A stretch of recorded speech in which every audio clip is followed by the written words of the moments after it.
I was born in a military family. My father was a high-ranking officer of the Soviet Army General Staff, inspector of land forces, stationed outside of USSR in every quote-unquote brotherly country or liberated country of the world. I graduated from Oriental Studies Institute, affiliated to Moscow State University, in 1963. I started working with Novosti Press Agency, the biggest propaganda and ideological subversion organization of USSR, which is directly under KGB. Ostensibly, it's a public news agency. Novosti in Russian language means news, but there are no news. It's mainly propaganda. My first job was a translator with Economical Aid Group in India. We were building refineries and other industrial projects in public sector, socialist sector of India. My last job was press officer of the Soviet Embassy in New Delhi. I defected in 1970, landed in Canada, worked for several years as a producer of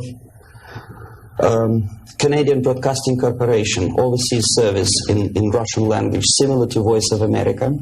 Then I was teaching at University of Toronto, Political Science Department, McGill University, Slavic Studies, and School of Journalism, Ottawa, in Carleton University in Ottawa. Last year, I joined a small Russian language publishing house here in Los Angeles, and now I'm a political analyst for weekly Panorama newspaper. Lumumba University language instruction was my so-called extracurricular activity, which is usually given to Soviet young communists as a non-paid job to prove loyalty to the party. I was instructing students from Asia, Latin America, and Africa before they entered an ideological indoctrination class. It was mainly Russian language instruction, after which the students usually joined 2-year or 3-year extensive course in Marxist-Leninist ideological indoctrination, plus their own subjects of their choice, medicine, physics, chemistry, whatever. If after 5 or 6 years studying, they are proven to be, well, flexible, loyal, cynical enough to follow the Soviet foreign policy, they are being transferred to a KGB school for a period of 2 years, after which they are being dispatched back to their native countries and become so-called sleepers. The word originated from sleeping. For several years, they sleep in their own countries doing nothing. Sometimes they're pursuing their own careers, become lawyers, doctors, teachers, taxi drivers, barbers, and they spring into action after many years of destabilization of their own countries as Soviet agents. Therefore, all of a sudden you discover well-established lawyers in a country like Nicaragua who are, for some strange reason, are bitterly against quote-unquote American imperialism and idealistically for Soviet Marxist-Leninist imperialism. I joined Novosti Press Agency before I graduated from the Oriental Studies Institute, where I studied Hindi and Urdu, 2 languages of Indian subcontinent. Urdu is the language of Pakistan and Hindi is the language of India. The journalistic part of my training was ordinary journalism, mass media, communication theories and studies. Together with that, we had a very extensive training in military, civil defense, intelligence, and ideological subversion. So even before I graduated, I started working with Novosti Press Agency, first as a translator, interpreter, and guide with foreign delegations who were invited to USSR and who were shown all the beauties of socialism and dispatched back to their countries to explain to their people how beautiful is socialism. My role was directly linked with KGB activities of brainwashing and psychological assessment of these guests.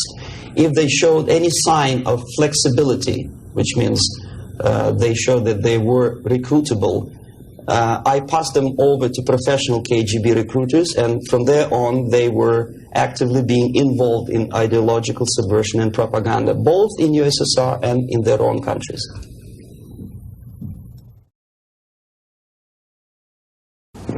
Well, well, decision of course was very painful and difficult. But on the other hand, I didn't have any illusions about the Soviet system and communist or socialist system. It's the most rotten and unworking system in the world. Some people call it state capitalism, socialism, centralized planning, whatever. It doesn't really matter what kind of name you attach to the system. Basically, if you're a religious person, it's a devilish, satanistic system which appeals only to the most primitive, negative side of human nature. The basis of that system is denial of private property, human dignity, and personal responsibility, and of course any religious affiliation of a human being to God as a supreme being. My dissatisfaction, disillusionment, if you can call it, because I never was illusioned with the communism, started as early as from age 6, I guess. The first shock was after the Second World War, when most of the children of my age understood that United States is the friend with whom together Soviet people defeated Nazism, German fascism, all of a sudden turned into an enemy. And all of a sudden the propaganda turned 180 degrees around, and we were brainwashed in the spirit of hatred to everything which is American. But how could you explain to a child of 6 years old who owes his survival to American spam, condensed milk, egg powder, and things which you probably people never remember because nobody eats them these days, spam meat, you know what I'm talking about? How can you explain to them that these delicious things came from an enemy who wants to subvert and destroy us? It's impossible, because the child remembers when he was hungry, he was eating spam and drinking condensed American milk with the American eagle on the label. So all the efforts of the Soviet propaganda to convince me that America is bad was futile, naturally. That was the first shock. The second was this 20th Congress of the Soviet Communist Party, when Khrushchev revealed the atrocities of Stalin, terrorism, and murder, systematic murder of millions of innocent people. That was another greatest shock. And the third shock, of course, when I was already grown up, a student, invasion into Czechoslovakia in 1968. That was the last point. And when I was in India, acting as a Soviet official, a Soviet diplomat, I understood that sooner or later I have to defect and to explain what exactly I was doing in India. I fell in love with that country because at that time this country didn't do any harm to any neighbors, least of all to the Soviet Union. And yet we did so much harm to that country that I decided to defect and explain it, first to Indians, then to American politicians, intelligence communities, and media. Unfortunately, I didn't have much success because my stories were treated with a great skepticism. I was called paranoid, McCarthyist, fascist, Cold War maniac, and other names which I don't want to mention here. And it took me quite a number of years to understand that I'm talking to people who are trying to prevent average American from knowing the truth about communism. The basic methods are not that much different from activities of any public relation officer from any big company. Say Coca-Cola, I bet. They have their own department of public relations and press relations. But the ultimate goal, the ultimate purpose is different.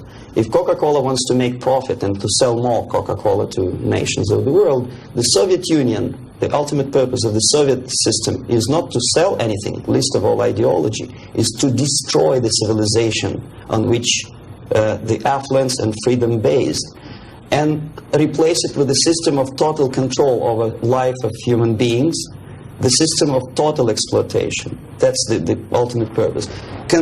My specific measures, which I was forced to do, unwillingly of course, but I had to do them just to promote myself further and further, is bribery, corruption, befriending politicians, members of parliament, influential scholars, members of civil service, businessmen. In other words, anyone who has any anything to do with shaping of public opinion in the interests of the Soviet foreign policy. That would include a long process which sometimes is unnoticeable to an average person. It's a long-term process which is called ideological subversion. It's unnoticeable as movement of a small hand of a clock. You know it's going around, but even if you watch it intensely, you don't see the movement. The eventual result is befriending these people and trying to get them involved in the activity in the interests of the Soviet foreign policy. The immediate impulse when I learned that the Soviet Embassy, Department of Research and Counter-Propaganda, of which I was a deputy chief, is engaged neither in research nor in counter-propaganda. It is a department which is compiling information of private nature on individuals divided in two groups, good boys and bad boys. The sympathetic people were promoted in media and public life. The people who were opposed to the Soviet foreign policy were blackwashed, blackmailed, and destroyed, first morally and sometimes physically too. Understanding of what I was doing came to me when I looked through a press release of United States Information Service describing an incident in a South Vietnamese city of Hue, captured by communists from Hanoi for 48 hours. Then it was recaptured by United States and South Vietnamese armies, and to their horror they discovered that within 2 nights the communists could manage to round up more than 15,000 people and execute them. Most of these people were either sympathetic to the United States or to the Western culture, or directly involved in activities supporting United States President in South Vietnam, agents of CIA naturally, even barbers because they know too much. They were executed, and United States intelligence couldn't figure out how could they possibly do it in such short period of time. Later on they discovered, they found out from several defectors that long before communists occupied that city, there was an extensive omnipresent network of informers who knew exactly the addresses, the names, the whereabouts of each individual who was later executed. When I turned to my own files, I discovered that basically that information exists in my department. So it doesn't take much intelligence to understand what I was doing in India. I was compiling information. Comes revolution, these people would be executed. Indirectly, I was involved in a criminal activity, in mass murder. I decided to defect and explain it to Americans, and the response I already described. I was called a paranoid. But I decided to defect and try nevertheless. There's another long story. It's virtually impossible to defect in India simply because Indian government, under pressure from the Soviet government, if you can call them government. I don't call them government, I call them junta. They adopted a law as early as in 61 or 62, after Stalin's daughter defection especially. That law states that no embassy, no foreign legation on the territory of Indian Republic has a right to extend political asylum to any defector from any country, which is it's a masterpiece of hypocrisy. No other defector but a Soviet one needs a political asylum. If you are a Canadian or American, if you want to be nasty to your own government, the maximum you can do is just to pick up a phone and make a dirty phone call to your ambassador. Buy yourself a ticket and get lost. What happens to a Soviet defector under that law? If I knock a door of United States Embassy, by that law, the American diplomats have to turn me back to the Indian police, and Indian police takes me directly back to the Soviet embassy. And that's the end of my defection. So knowing that perfectly well, and having contacts both with Indian police and American media corps, I understood that the only way for me was to disappear for a while. And the best way I discovered was to mix with a group of hippies. Mind you, that was the time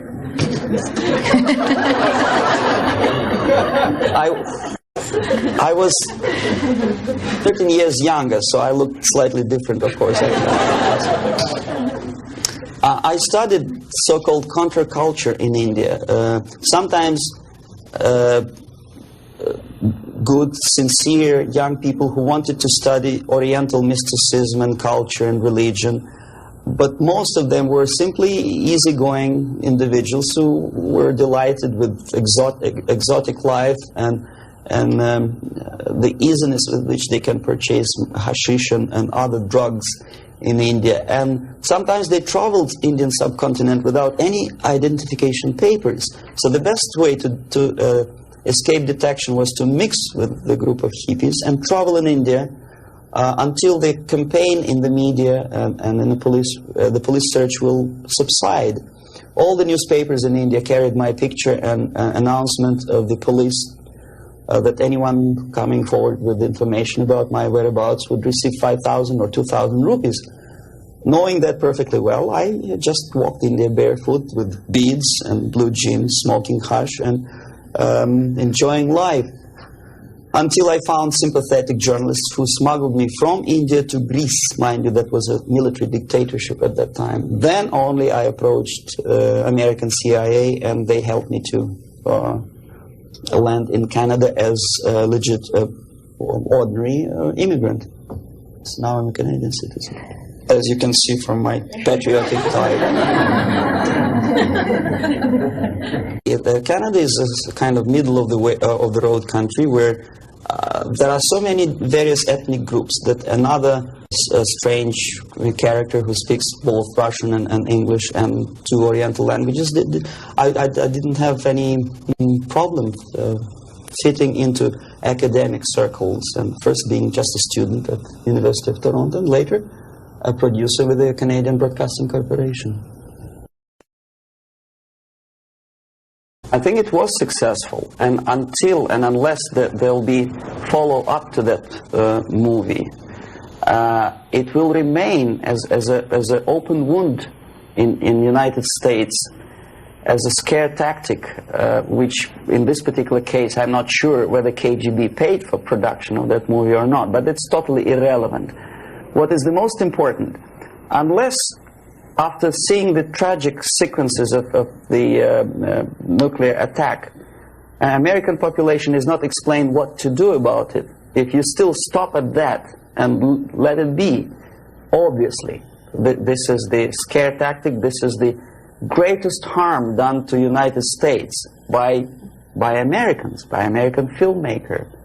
I bet Andropov and all his disinformation system could not possibly do that much harm to the United States. When you see something obviously sponsored by the Soviets, you understand, well, this is propaganda. You may or may not agree with this depending on your background and intelligence and education. But here it's a subtle approach, playing on the most sensitive strings of your soul, appealing to the most basic instincts of human nature, survival. But there are no answers. How to survive? Well, obviously, disarmament is not the answer.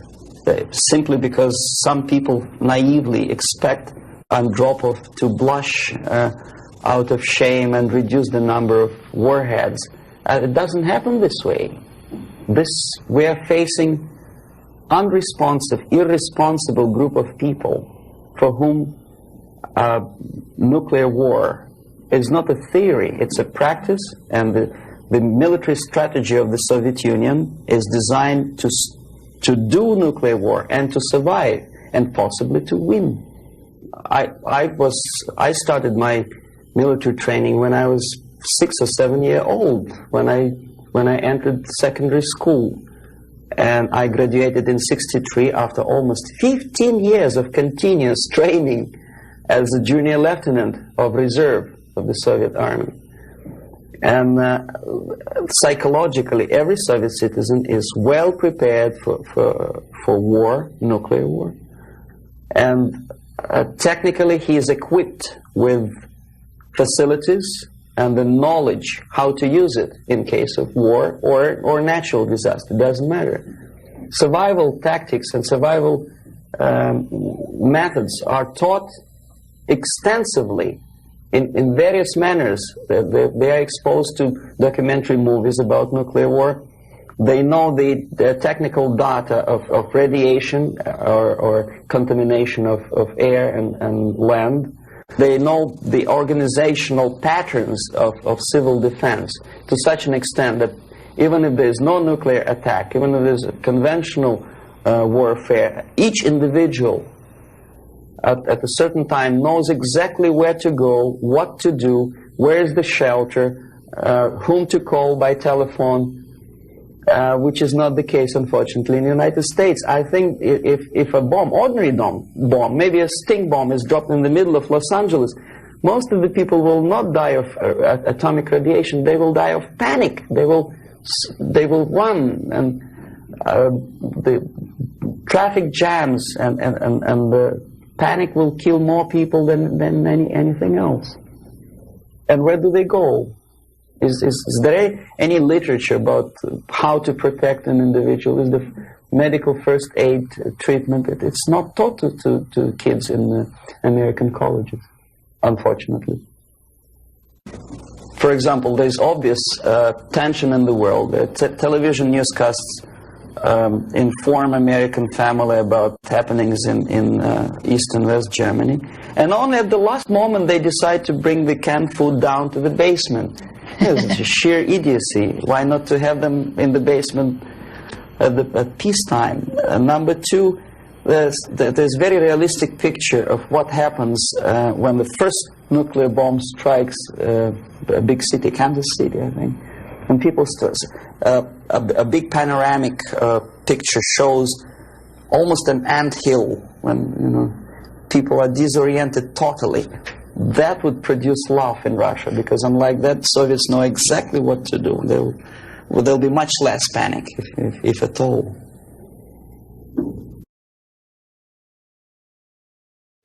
I know about infiltration of KGB into peace movement probably as much as an average American who reads newspapers systematically. But I'm aware that the World Peace Council is a front organization of the KGB. Ramesh Chandra I know personally, both in India and USSR. I worked with delegations of various peaceniks who came to the World Congress of Peace Council in Moscow. I think it was in 1961 or 62. Yeah, it was before Cuban crisis. And at that time, they struck me as people who are pathologically unable to see the truth, not to talk about the military aspects. When as a translator and a guide, I used to take them to places in Moscow which are not supposed to be for foreigners' eyes. They didn't want to see it. They had their preconceived ideas. They were suffering from self-importance. They thought it's a great honor to sit in the Kremlin, in the Palace of Congresses, next to a debile from Kremlin, and talk about peace as if that person from Politburo means anything in peace movement. Self-delusion is the most predominant phenomenon among these people. Ramesh Chandra is a very shrewd politician who takes advantage of naive, misguided, idealistically minded, sometimes sincere people. But he is, my impression is that he's totally sold himself to the Soviets. He receives his payments or royalties or whatever you can call it in the form of prizes. Of course, it's very embarrassing if you approach a person of his caliber with money, with cash, and say, "Here, Comrade Ramesh Chandra, there's money for your propaganda in the interests of the Soviet Union." It's very unpolite. So instead, the Soviet Union creates artificial international bodies such as Jawaharlal Nehru Peace Committee, which consists of various progressive leaders, writers. Sometimes they're known figures and philosophers, educationalists. Sometimes they probably feel that if there's no other possibility to express the desire for peace, at least there is some legitimate overt activity where they can express themselves. That's okay. And they think they are too smart not to see that part of it is Soviet propaganda. Okay, we are smart. We are not going to allow them to use us for propaganda purposes. This is wishful thinking, because after 5 or 6 visits to USSR, everything is paid by the Soviet government. After spending several vacations on a Black Sea coast in luxurious atmosphere with 2 or 3 nice girls, interpreters, lots of vodka and caviar, books published, vapid books which nobody reads in the United States, all of a sudden published in millions of copies in USSR in various languages, that tickles their ego. They think they are somebodies all of a sudden. It's difficult to resist the temptation. Ramesh Chandra is exactly that type of personality. He was approached at a very early stage, and he didn't have willpower and moral principles to resist the temptation, to resist the approach. And by now he's just a pawn in the game, high-ranking pawn. And if he is dismissed or dies natural death, there will be another, the line of people who would like to take his place. Yes, KGB takes very active part in the peace movement, and if these people were sincere as they say they are, they would start demonstrating in Kremlin, or I mean in Red Square, not in Washington, D.C., or in the Central Park in New York, or in Los Angeles. But they don't have courage, they don't have guts to go to Russia and protest against the nuclear armament of the Soviet Union.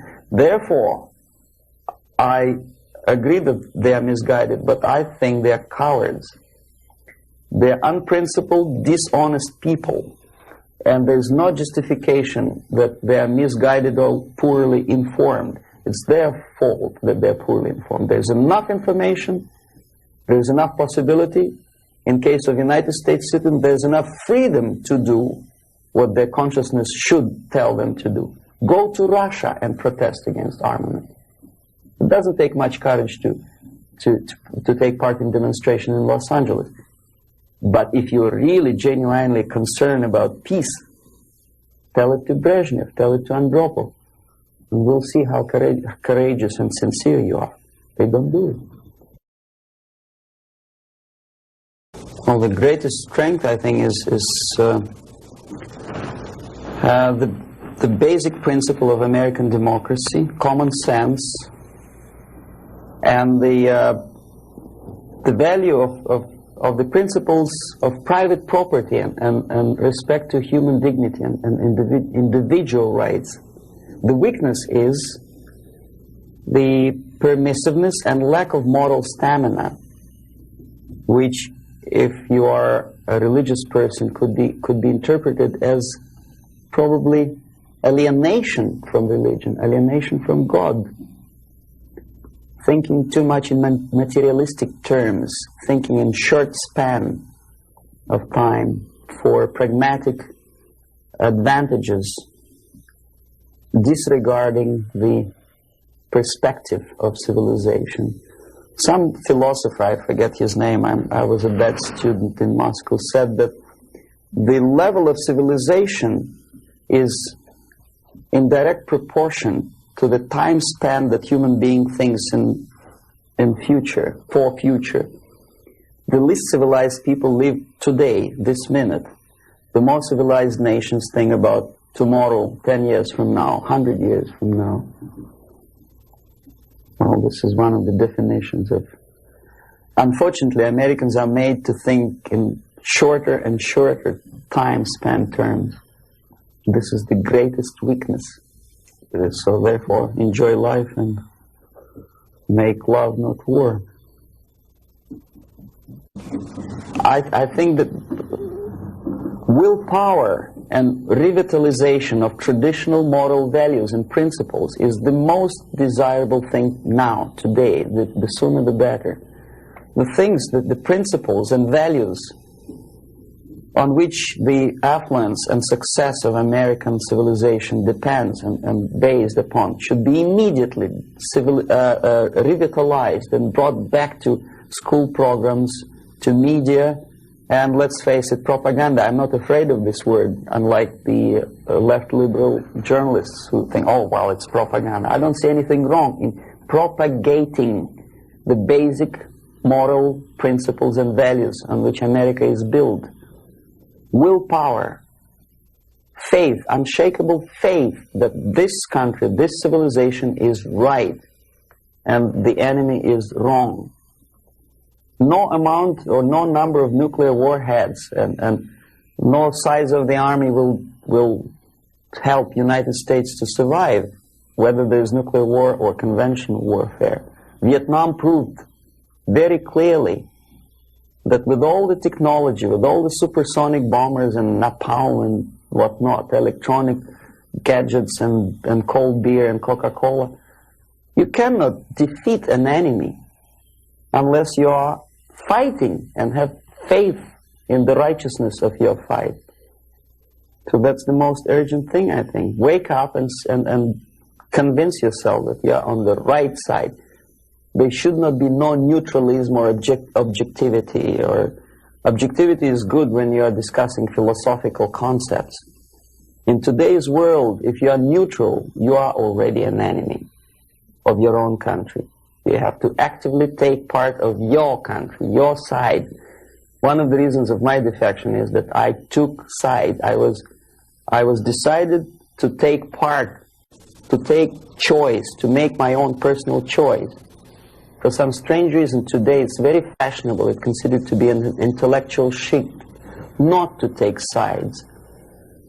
Academic media, academic circles, Hollywood stars, politicians, they think it's very fashionable, it's intellectual to be non-allied, non-committed, neutral. It's not intellectual, it's suicidal.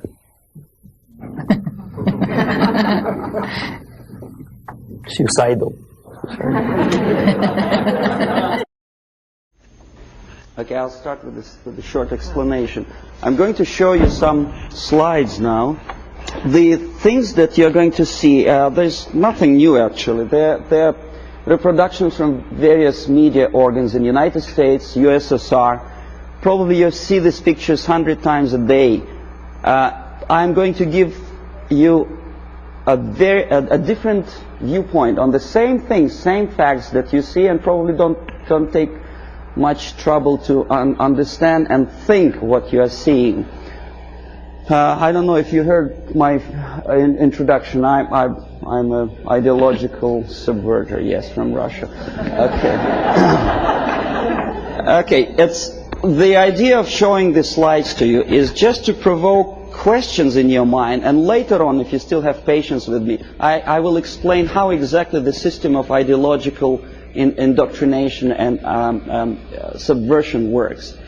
Well, we know that we are living in a time of peace, and we know that recent walkout from the Geneva talks by the Soviets is centered around the nuclear arms and rockets.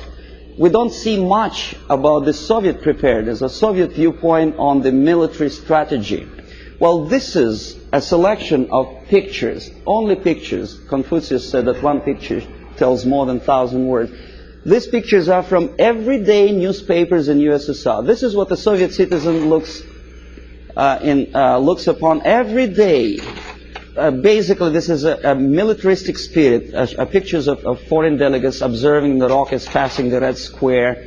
The idea of invasion, unlike in the United States, is not being criticized by the Soviet media at all. On the contrary, it's being forcefully encouraged from the age of, say, 5 or 6 year old. Every Soviet student or schoolboy has to go through military training.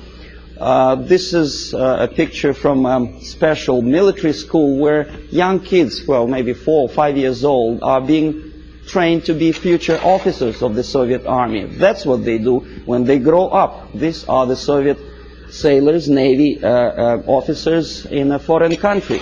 We criticize a lot American presence in foreign countries, but we never criticize and we never pay too much attention about these planes landing with ammunition and firearms in, say, countries like Ethiopia. These are the pictures in Time magazine which probably you've seen and then forgotten about it. These are the Soviet tanks on foreign territory. Are there any protest demonstrations in Los Angeles or New York City? No. These are the Soviet military advisors. Nobody tells them, Russians, go home. How it starts? The media obviously plays a great role. This is a political cartoon from a Western newspaper. You see, it was published sometimes after the Second World War. These 4 columns of peace, pay attention to whom they are being erected. Roosevelt on the left, Churchill on the right, and Stalin in the middle. A peacemaker, Stalin.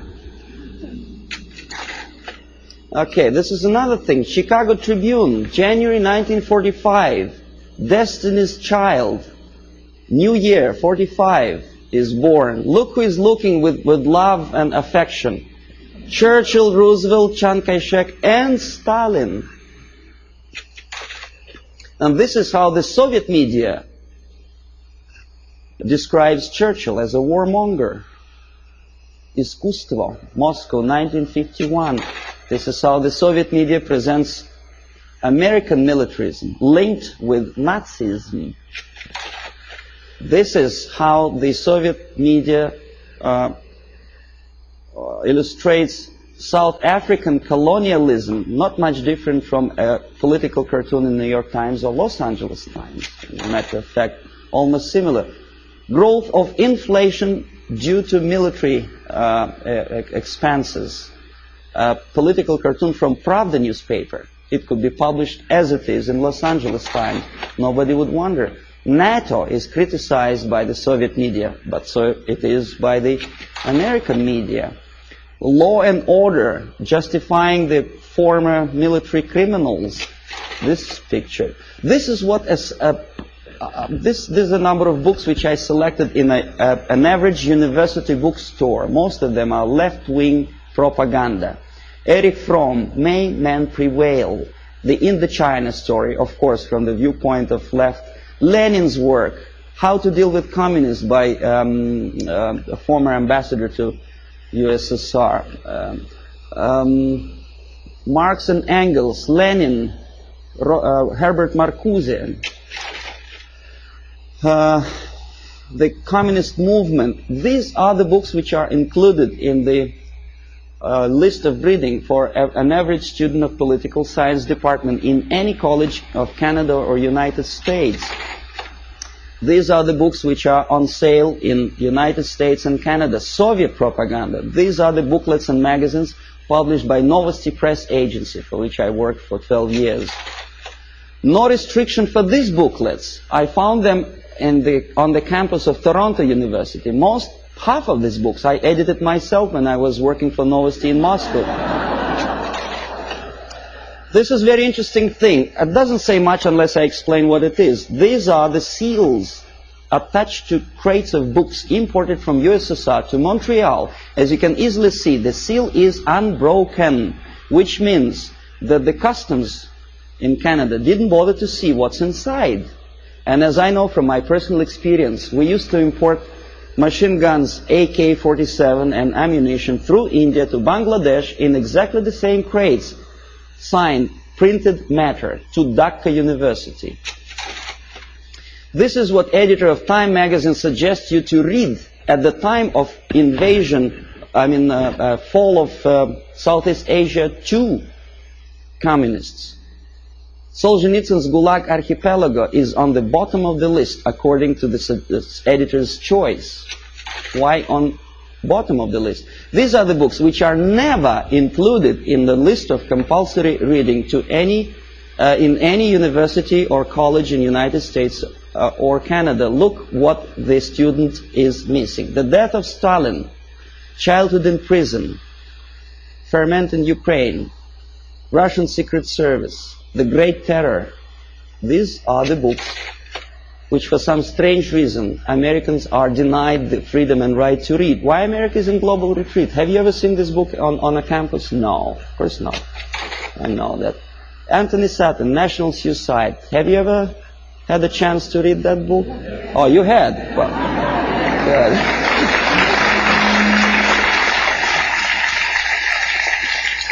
This is another very interesting thing.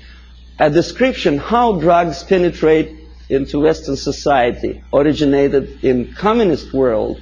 For some strange reason, that textbook is never included in the list of compulsory reading for students of political science or international affairs. This is the book written by a former member of Communist Party in Czechoslovakia, explaining the tactics of subversion. For some strange reason, it was not published in the United States or Canada. The author had to pay for the publication himself after defecting to the West. This is another interesting example. Exoneration and Ultimatum, written by Richard Romer, a science fiction novel about invasion of the United States into Canada to expropriate the oil and natural gas resources in that neighboring friendly nation. Why it took invasion, I don't understand. 51% or more of the companies are already belong to the United States in Canada, as probably you know already.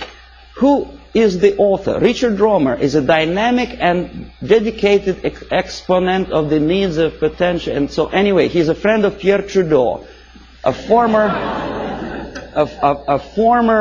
military officer. And what he writes is something that Andropov probably would be very happy about.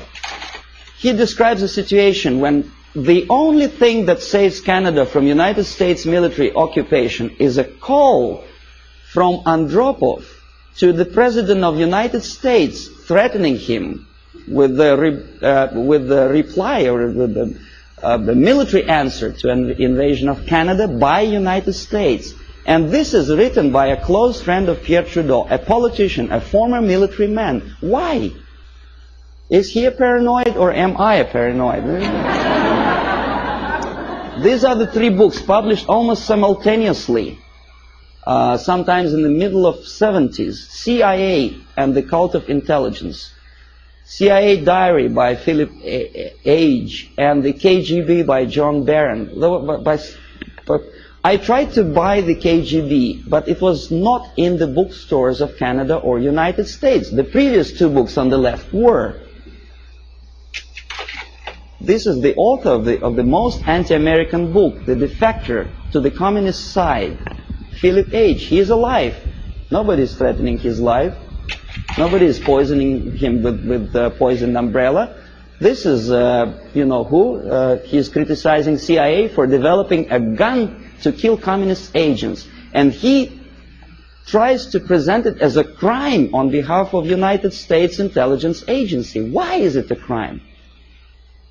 To defend you from the communist agents and to develop a secret gun, which is silent, is a crime. Is there any logic? I don't see any. This is the fellow who also criticizes the United States CIA for developing technical means of bugging USSR embassies on the territory of United States. Why not? I don't see any reason why not. But Mondale obviously does. He knows better. These are the authors who published lists of American agents stationed all over the world. They are alive. They actually made quite a lot of money on that publication. And this is the victim. The chief of CIA in brief was killed when the book of the previous two Americans was published. This fellow is dead. The other two are not. Siberia in 1971 was visited by a group of politicians from Canada, and this is the report about that visit. This is the group. We're shaking hands with the Soviet ambassador. This is a Soviet technical miracle, a pipeline on thermofrost or something. In other words, what Canadians were doing in early 60s is presented to Canadian public as an achievement, a great technological achievement in USSR. This is the route of their travel in Siberia. The Canadians covered that much of distance. Please remember that map. I will come back to that question. This is a book published by a Canadian author, Farley Mowat. By the way, Never Cry Wolf, a movie which is made on the basis of Farley-Mowatt's book. He's a nice fellow, drinks a lot of vodka. He was a guest of Novosti Press Agency, which I was working for. This is another book written by Farley-Mowat after returning from Siberia. He was accompanied by a person like myself, a Novosti Press Agency journalist. Glorification of Siberia. This is what this is the route, I promised you to come back to that map, which Farley-Mowat, a Canadian progressive writer, covered when he was in USSR. This is what he makes Canadians to believe Siberia looks like. It does, of course. Baikal Lake is a very beautiful natural phenomenon. A nicely dressed Soviet Eskimos or Chukchas, I don't know, some ethnic minorities, friendly talking to each other in fluent English.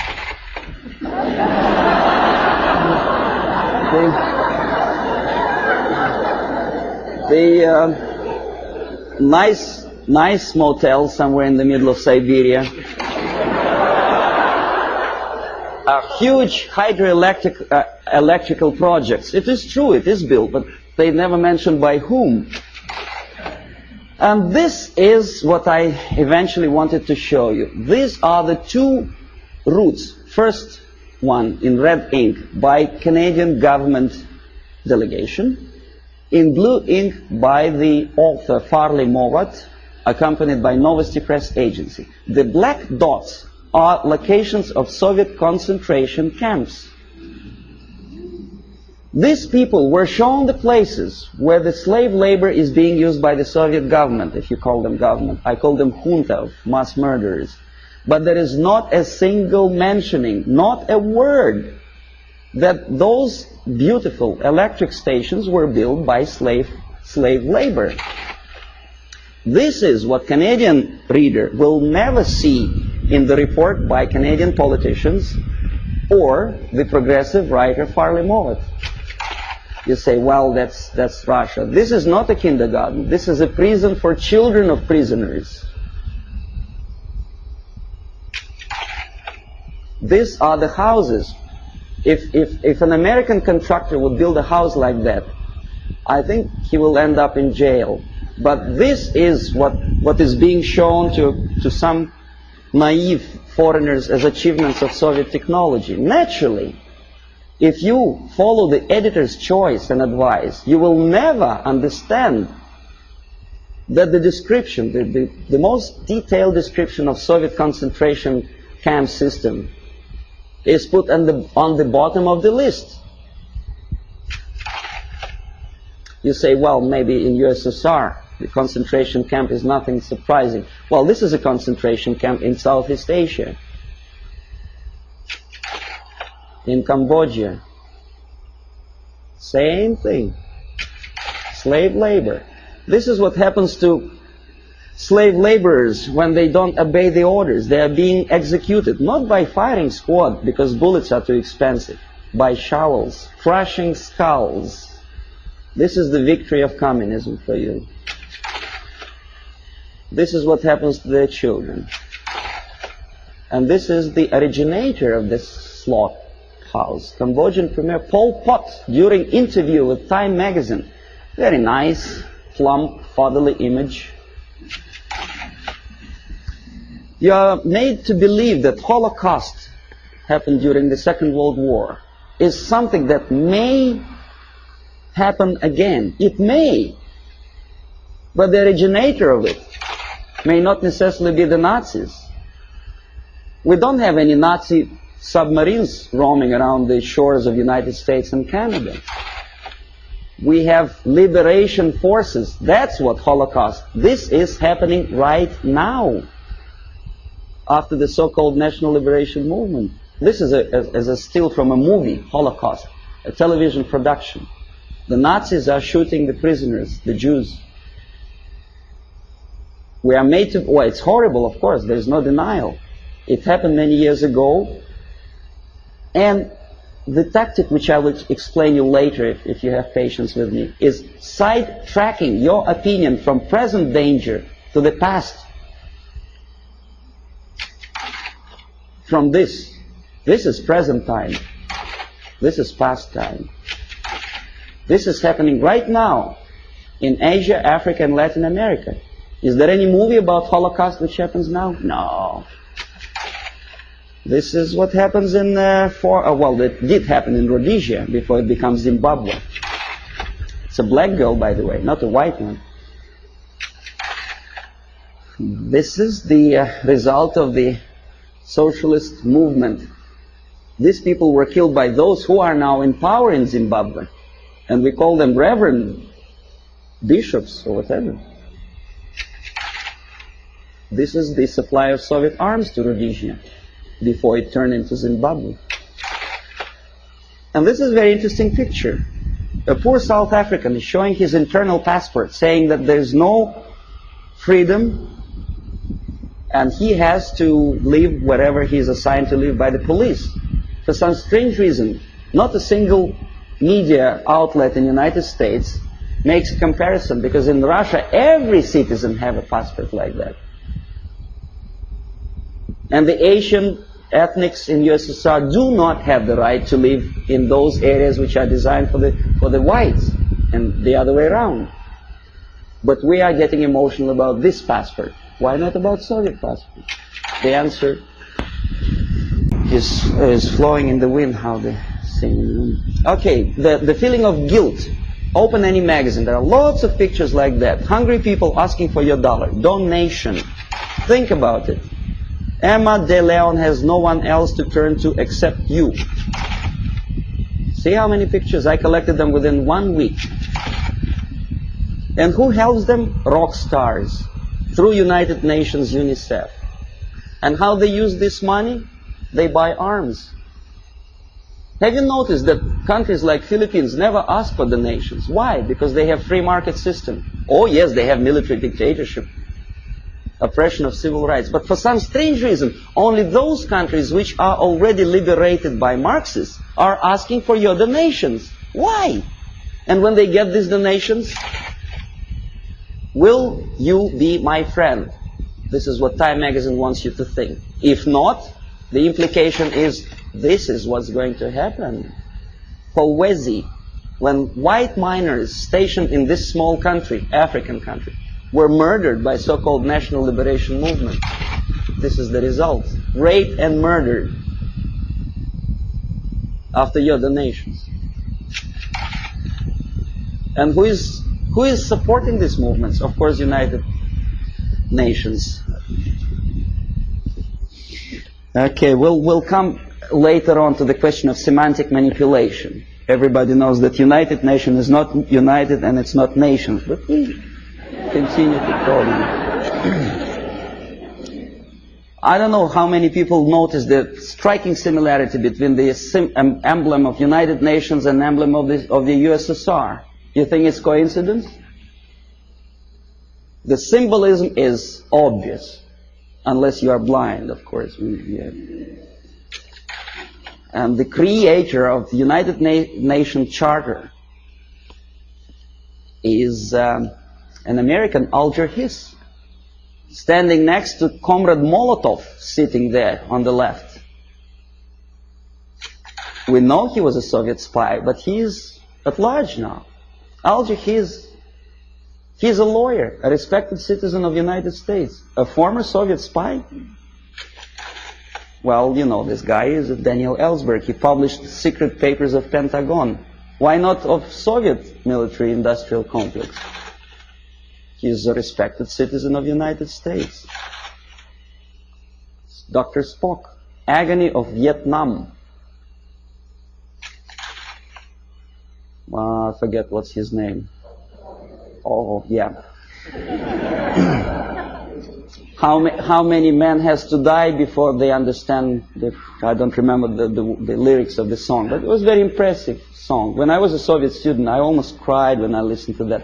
And I thought, my God, what a nice fella. John Baez, very nice couple of kids. Jane Fonda, she was crying on location in Vietnam, beautifully filmed by American Hollywood filmmakers. What is she doing now? Did she ever defend both people? Did she say a word in defense of Vietnamese? or say about horrors of coming out of this. No, she's busy preaching the health or whatever.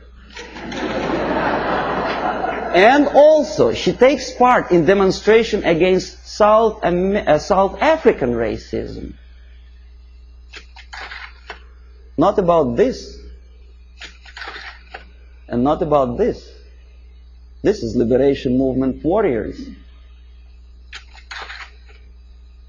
Jane Fonda didn't say anything about that racism. A black killed by blacks simply because he is anti-communist. That's just a symbolic picture. Okay, now next thing, I'm going to show you some slides which are also nothing sensational, but may provoke some questions in your mind. Maybe not.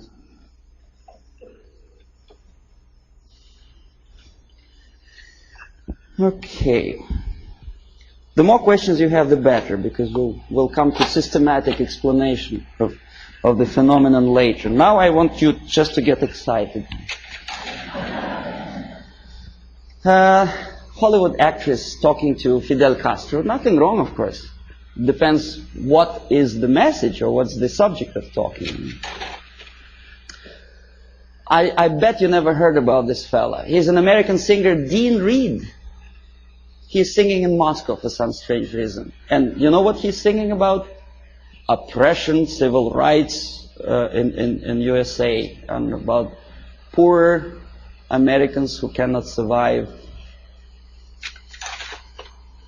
Well, I don't want to be too critical of Pope, of Catholic Church, but some statements which he made at the earlier years of his becoming a pontiff of Catholic Church, strikingly unpleasant to me. Communism and church can coexist. Can they? Well, you should ask Russian Orthodox priests who were literally exterminated by the Soviet communists. Communism and church can coexist. I don't think so. Catholic Times. I collected this newspaper in a Catholic church, which I attend, although I'm Orthodox Christian, as Russians, most of them are. But I do come to Catholic church because my wife is a Catholic, so I don't see much difference, because God, I suppose, is one, so Jesus Christ is also the same, which church, whichever you go. But Christians and socialism is something that doesn't really appeal to me. I don't know, how about you? Social justice central to gospel, is it? I never heard about it. Join with Marxists? It's from the same newspaper. And that's how they joined with Marxists. Nicaragua, before Sandinista came to power. A priest with machine gun behind his back. And the machine gun, of course, Kalashnikov, if you know anything about machine guns. Okay, then there are some strange deviations from religious path. What's his name? Jim Jones. Reverend? Nice looking guy with adopted kids, and shaking hands with a politician, Mayor George Moscone, in 1976. Very nice. That's how it all ended, you remember. More than 900 people who poisoned themselves together with their kids in Guyana.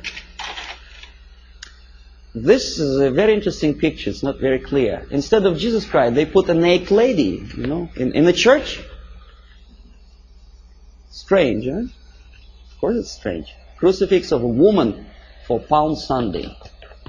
Boy, Jesus Christ would turn in his grave if he were engraved.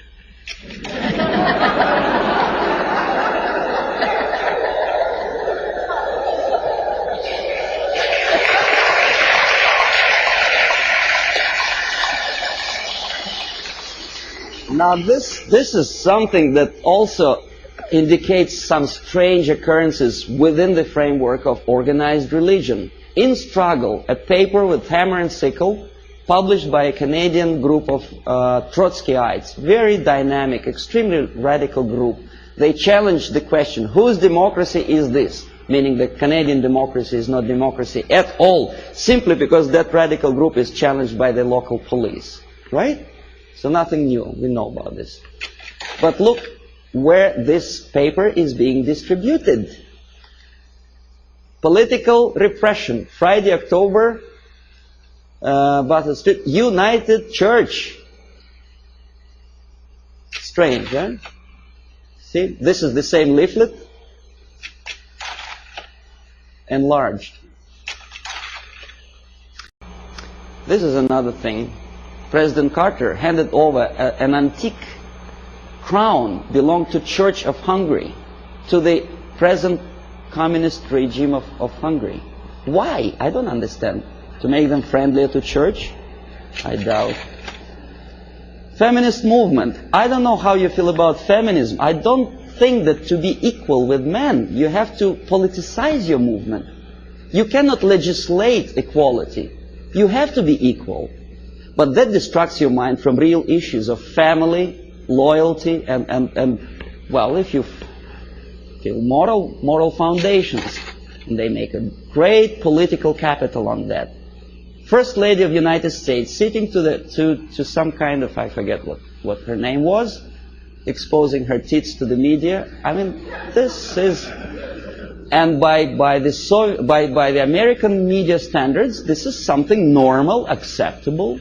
A First Lady of the United States together with a lady who burns her bra. I don't know.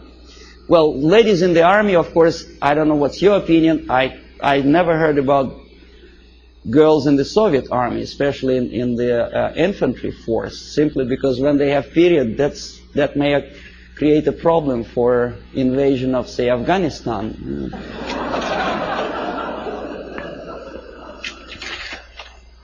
Again, the homosexualism. To be honest, me personally, I don't like the idea of homosexuality. I think it's unhygienic. But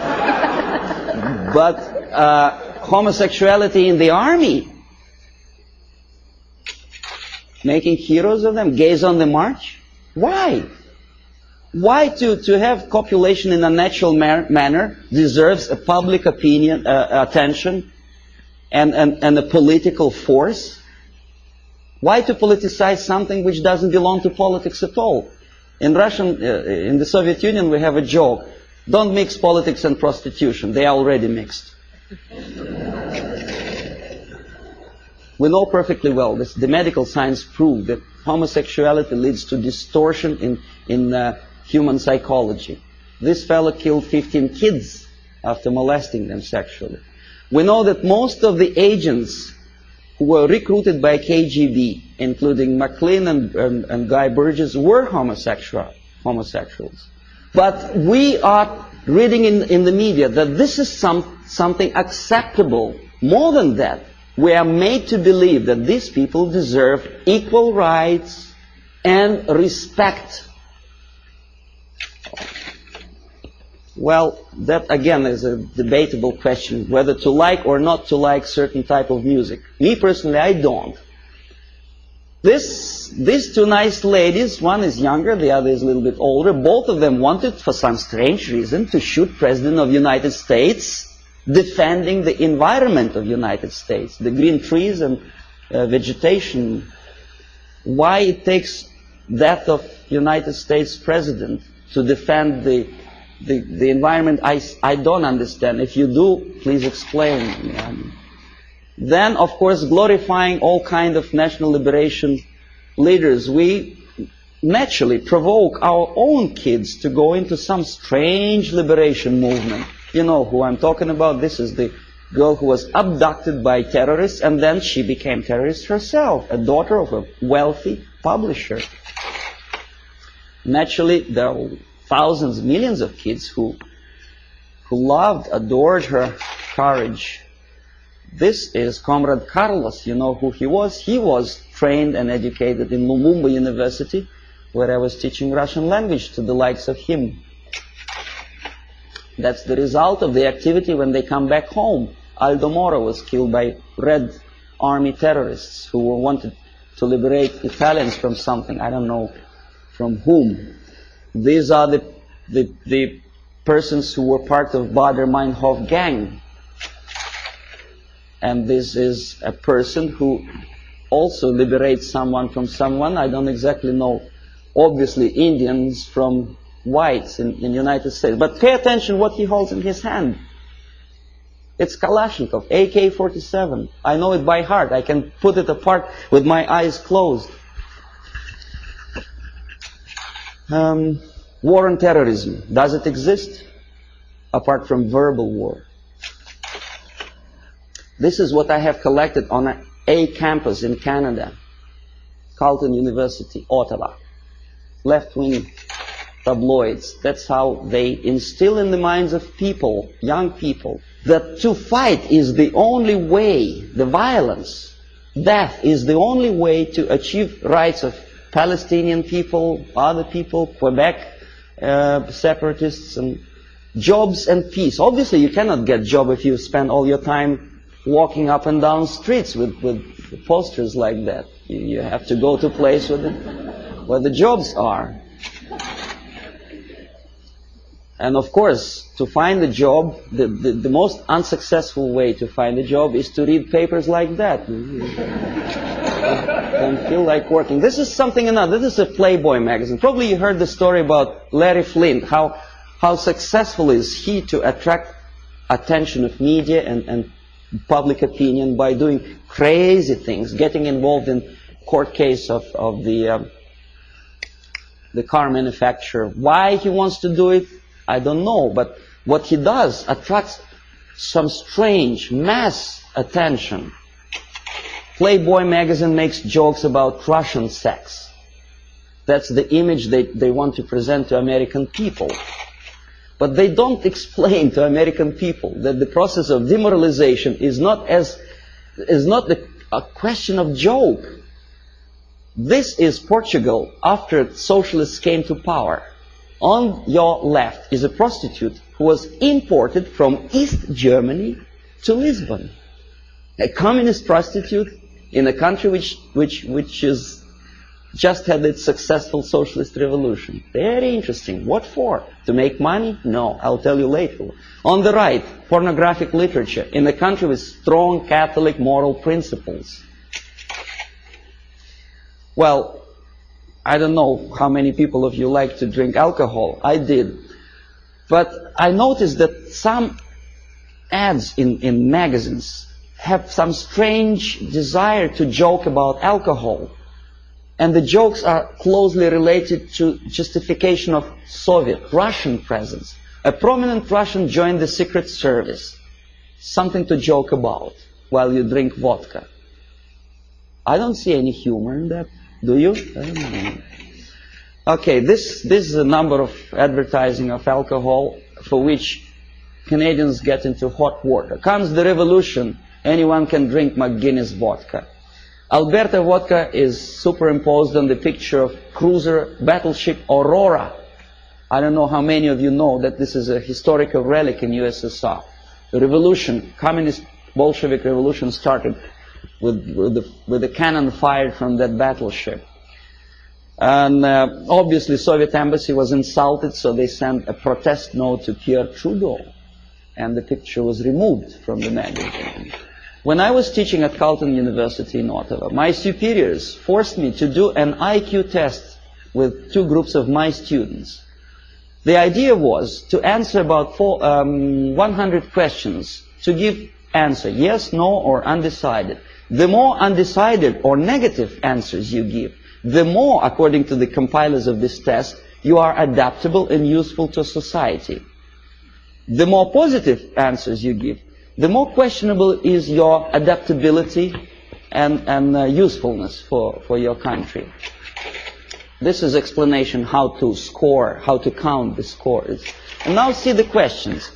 Telling dirty joke is bad. A good soldier is a patriot. Yes, no, or undecided. Think about it. Every communist should be run out of the country. Yes, no, or undecided. The Bible is the greatest source of truth. Right? God is everywhere. A person who kills another person is a murderer. Yes, no, or undecided.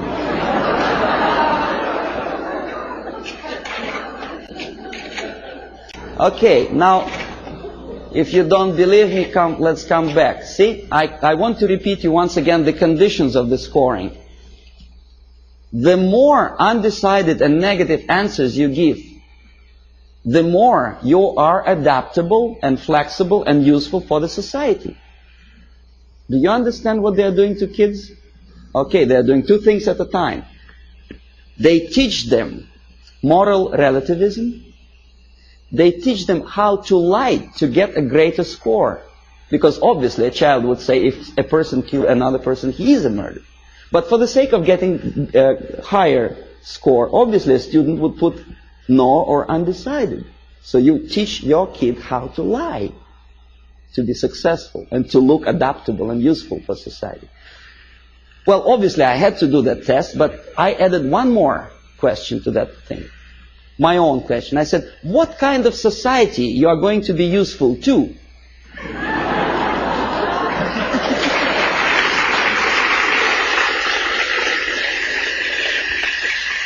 And most of my students give me an excellent answer. They say, a society where there is no moral principle, no respect to God, love, family, and working ethics. Very simple. They are not that stupid. Here we are, Comrade Brezhnev. Now, this is the picture from a Soviet magazine. Obviously, Soviet media tries to project their leaders in the most respectful way. Very impressive, very fatherly, very serious person. There is nothing surprising. What else is new? Of course.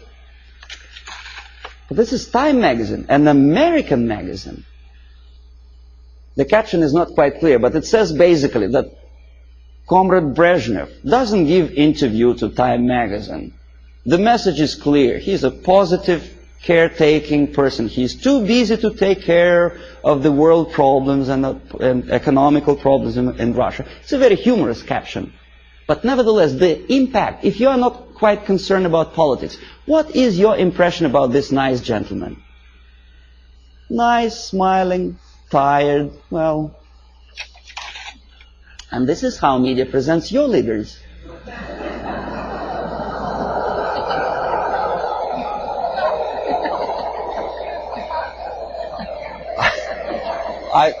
I don't know whether he deserves to be presented like that or not. This is a different question.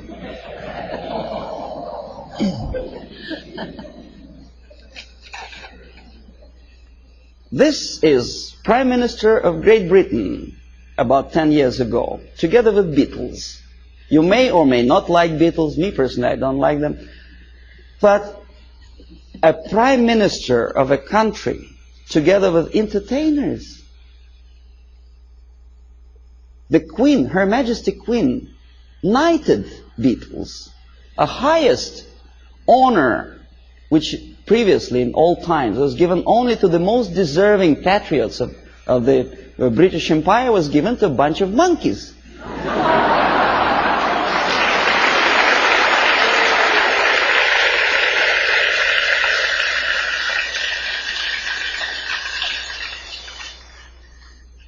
Valéry Giscard d'Estaing is playing football. He's our guy. He plays piano.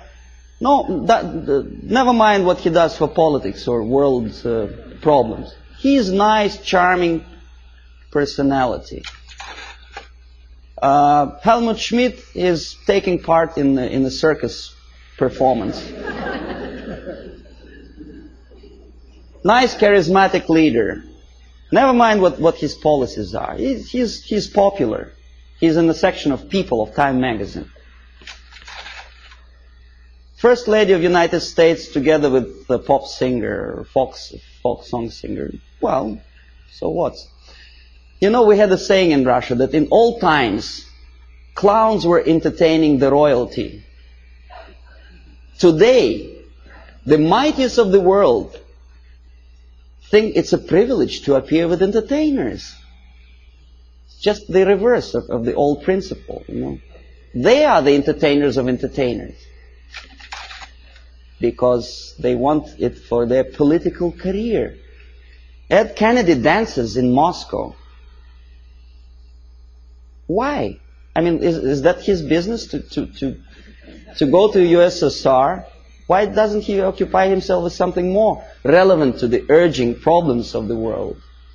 He thinks he is going to be popular. In America, maybe, but in Russia, they look at him as a schmuck out of his mind.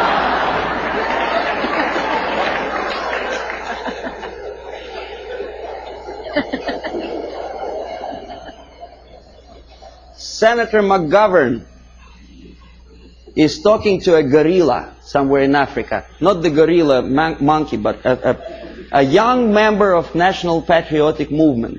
The movement which is indoctrinated by the Soviets, armed and paid for. He thinks he's smart and he's something to admire. I bet the guys who are standing behind don't think this way at all. Well, Kissinger just by mistake is here. Would you buy a second-hand car from this?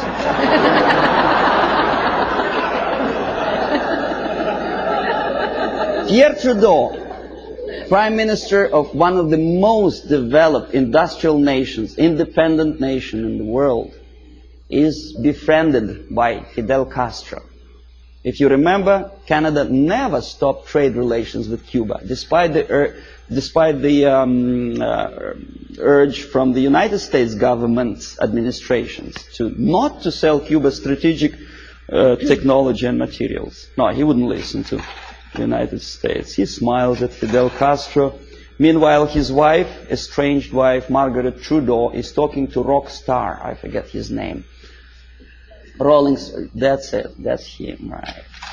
And he is posing for pictures like that. That's the Prime Minister's wife? That's her too. In French Riviera with some Hollywood actor. Why? 50 years ago, for a thing like that, a Prime Minister would have to resign. It's a shame for a nation. Not anymore. Okay, now détente. That's another debatable question. Why we are so happy, Comrade Nixon?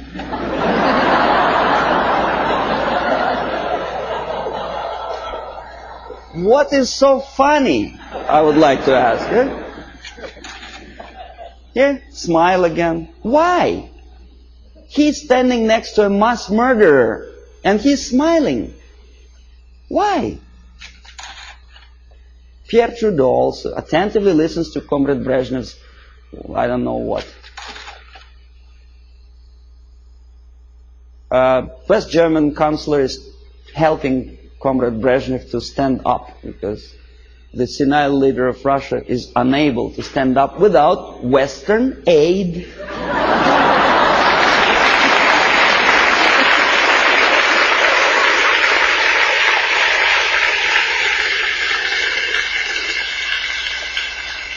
Oh, you may say, well, it's West Germans, they're too close to Russia, probably they do it just in case. Okay, here's the same thing. Carter is helping. The president of the mightiest power in the world, United States, is helping Comrade Brezhnev. You remember the incident when Brezhnev almost stumbled down the staircase somewhere in Vienna, of course. And thanks to Carter, he didn't fall. Andrew Young is talking to a dictator in Africa. Again, McGovern, I think, is talking to Agostino Neto, a Soviet puppet in Luanda. Why? Is it that necessary to be friendly, to smile at each other? Now we're coming to space, from Earth to space. Clouds over the space program. Why clouds? Mind you, this is after 3 or 4 successful landing on Moon. Why clouds? Okay, here's 2 pictures. Left, Soviet cosmonaut walking into Kremlin Hall for a ceremonious reception. On the right, 2 American cosmonauts casually watching TV.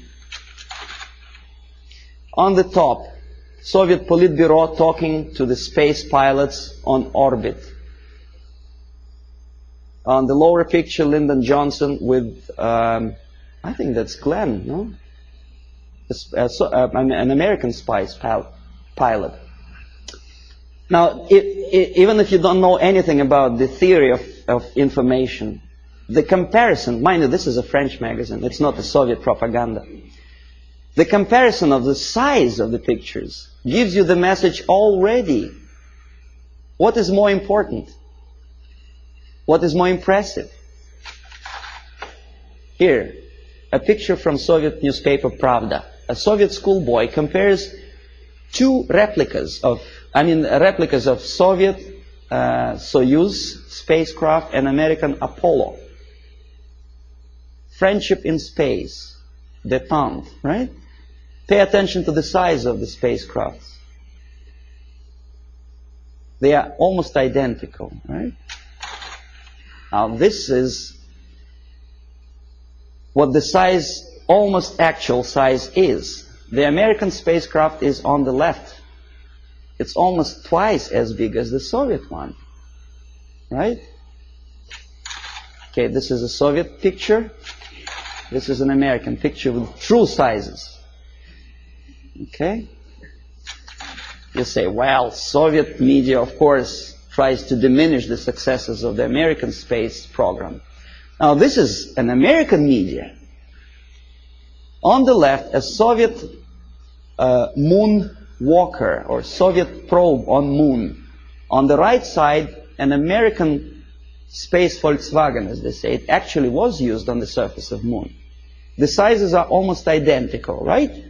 Wrong. The thing on the left is the size of a tea kettle.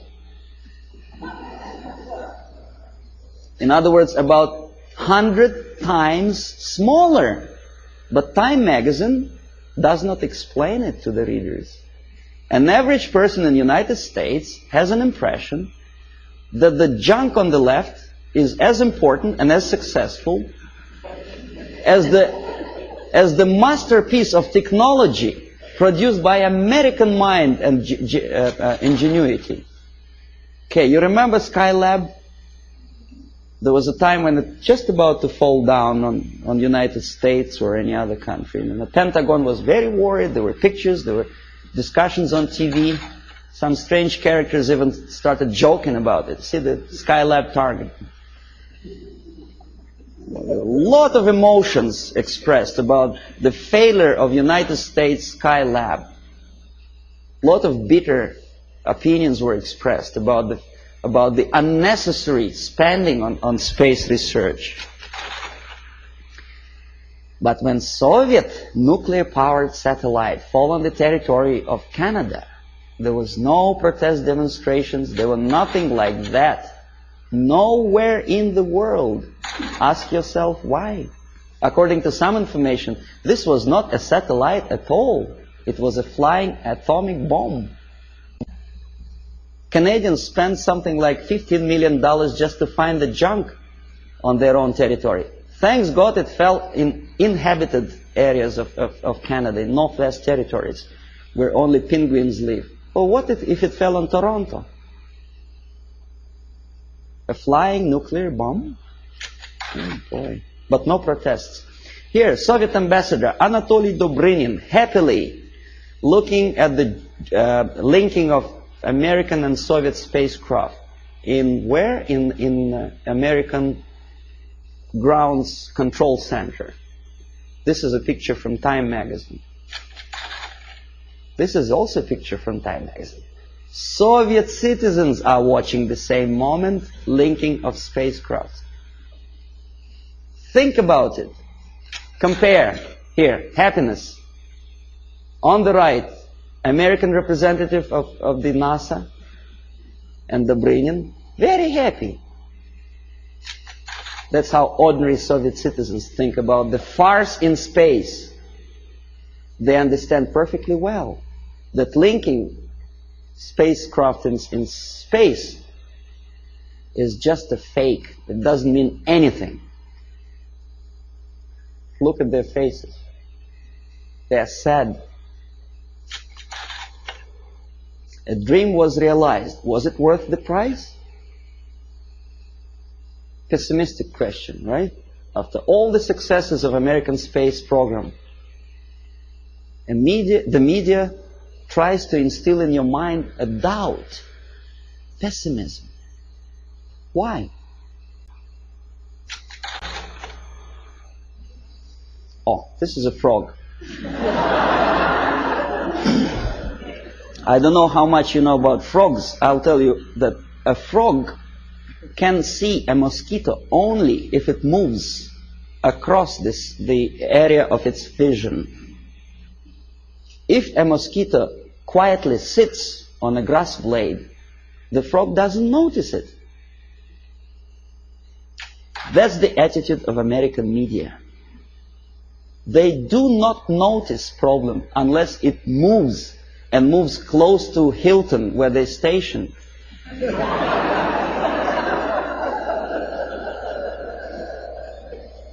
These are the people who may file a suit against me if I call them liars, but that's exactly what they are. They've been lying to you for years and years about the situation in Vietnam, in Russia. They were selling commercials, deodorizers and cars. And they sold you a rotten information, disinformation of what happens in the world. They have a vision of frog, but they look like semi-gods to you. And if I challenge their credibility, probably the people will call me a paranoid or a very nasty person. I may be a nasty person, but that's my opinion. I was a person who used to take these people for a ride when I was working for the Soviet side. Okay, if you don't believe me here, one of the most conservative newspapers, in this particular case it's a Canadian newspaper, the Globe and Mail, editorial page. Nothing special, right? The malaise of liberal democracies. Saving Bhutto, former president of Pakistan, called priority. And then there is another article on the right here. US out to dominate Pacific, Russians claim. Well, obviously somebody's opinion, right? Nothing unusual for an average reader. Russians claim that United States out to dominate Pacific. The idea is that, well, United States is obviously aggressive and they want to dominate something and Russians are unhappy about it. Somebody says. You read an article and probably you may agree or disagree, but you have a feeling, the message of urgency. The nasty Americans again out to dominate Pacific. Now look who is the author. Alexander Malishkin, Novosti Press Agency. Not a word. Who is Malishkin and what is Novosti Press Agency? An average reader will accept this article as a legitimate, overt expression of an ordinary journalist. It is not an opinion. It's a fabrication by an extension of KGB. Novosti Press Agency is an organization for which I worked for 12 years. This is highest example of dishonesty and disinformation. Just one line more would explain to an average reader what is that he is reading. But alas, there is no explanation. Now this is the monument to Mother Russia in former Stalingrad. Now it is Volgograd. The statue is designed to instill feeling of patriotism and I don't know what else. Pride maybe for the motherland. These are the pictures of construction, high-rise apartments in Moscow, glorious achievement of Soviet technology, caviar as an average staple food of Russians. These are the minks and furs that Soviet citizens wear. You know, that's how they look when they relax. Fat, nice ladies, you know. You think it's Soviet propaganda? No, comrades. This is also some fashions, latest fashions from Russia, right from Kremlin, for an average Soviet housewife. Well, obviously, it doesn't take much intelligence to understand that this is not quite true. And obviously, it has something to do with the Soviet propaganda. the myths and the realities of the KGB. You see, you don't see the... From Stalin to Kosygin, The Myth and the Realities, by Avril Harriman, a former ambassador of the United States to USSR. Very complimenting article to the Soviet system. And this is where it comes from. You thought it was from a Soviet magazine, right? No, it's from Look magazine. An American magazine which published that crap. If you don't believe me, I'll tell you that I was a person who accompanied a group of journalists from Look magazine when they came to Moscow on invitation from Novosti Press Agency. I made them to publish that thing, for which I was awarded, I received the bonus, a free ticket to Italy for a week.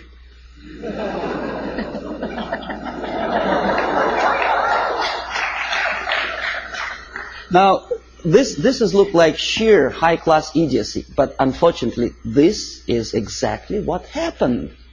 It didn't took me much effort to convince the Americans, to tell the American journalists from Look magazine, to bring back this magazine, to dedicate the whole issue to the glorious anniversary of Soviet Revolution. This is what you were reading in your American magazine. This is how an average American perceived the Soviet way of life. A happy Soviet citizens. This is what an average girl in Russia wears. This is what they eat and drink. This is how they build their apartment houses. And this is how they're fiercely patriotic.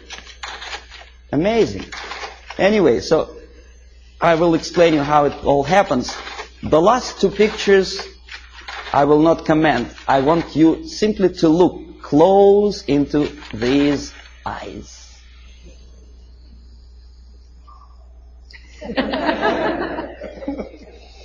This is the person who wants to liberate you. Wanted, at least. Not anymore. He is dead. But there are many other people with the same type of eyes. If I were a deeply religious person, my answer to that picture would be, these are the eyes of a Satan. He is nice fellow, right? United Nations celebrated back in 1969, I think, the 100th anniversary of his birthday. The greatest leader of mankind. God forbid us to have leaders like that. Well, that's all. So that.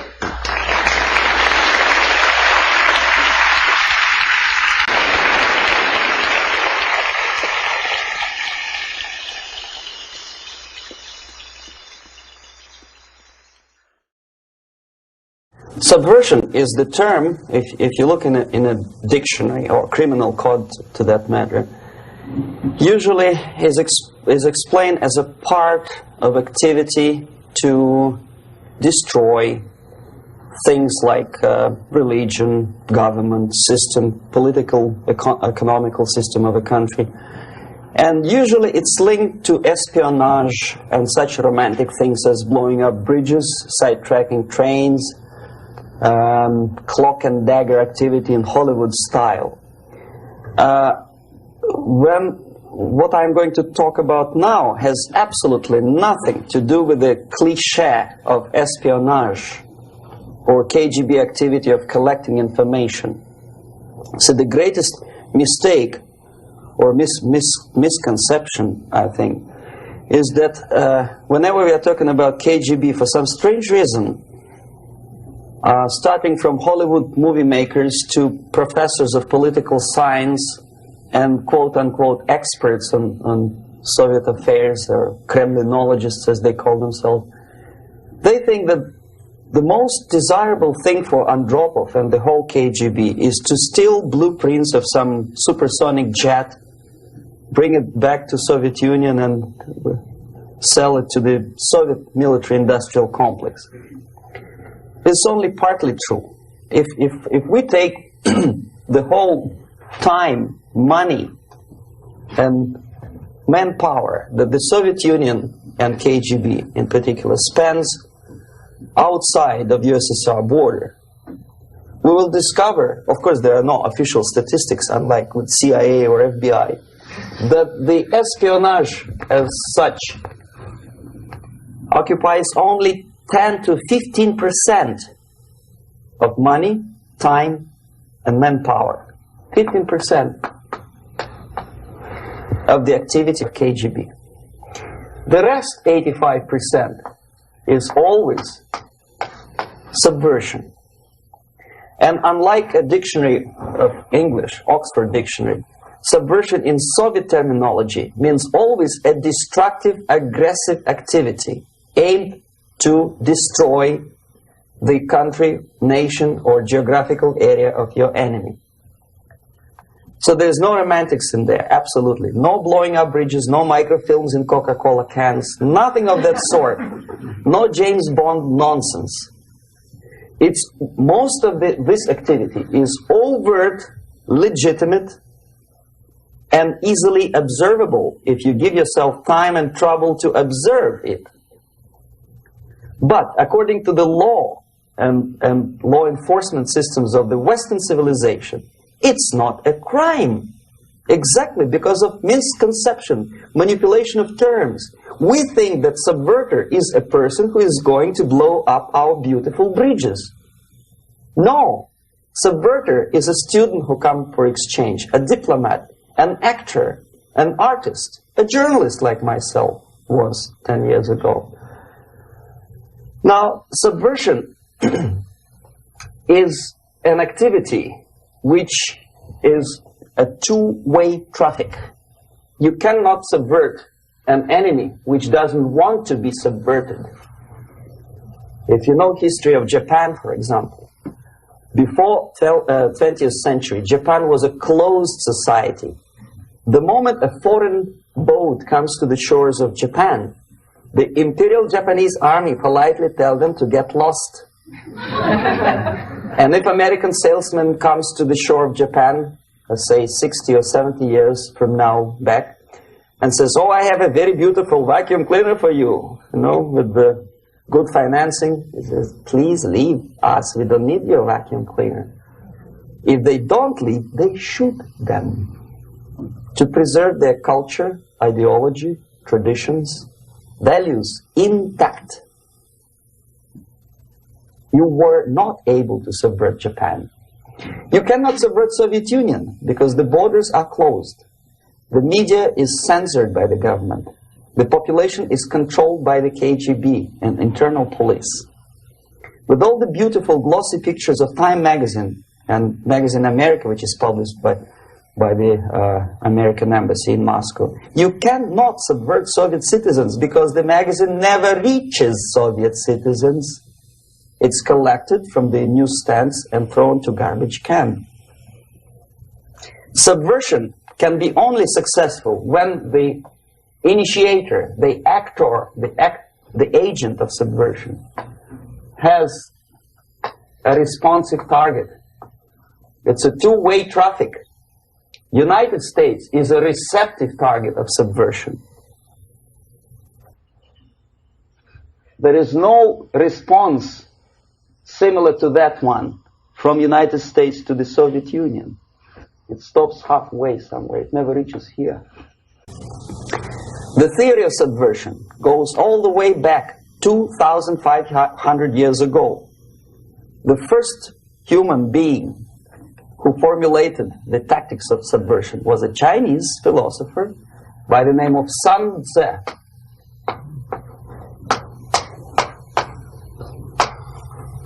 2,500 years BC. He was an advisor for several imperial courts in ancient China.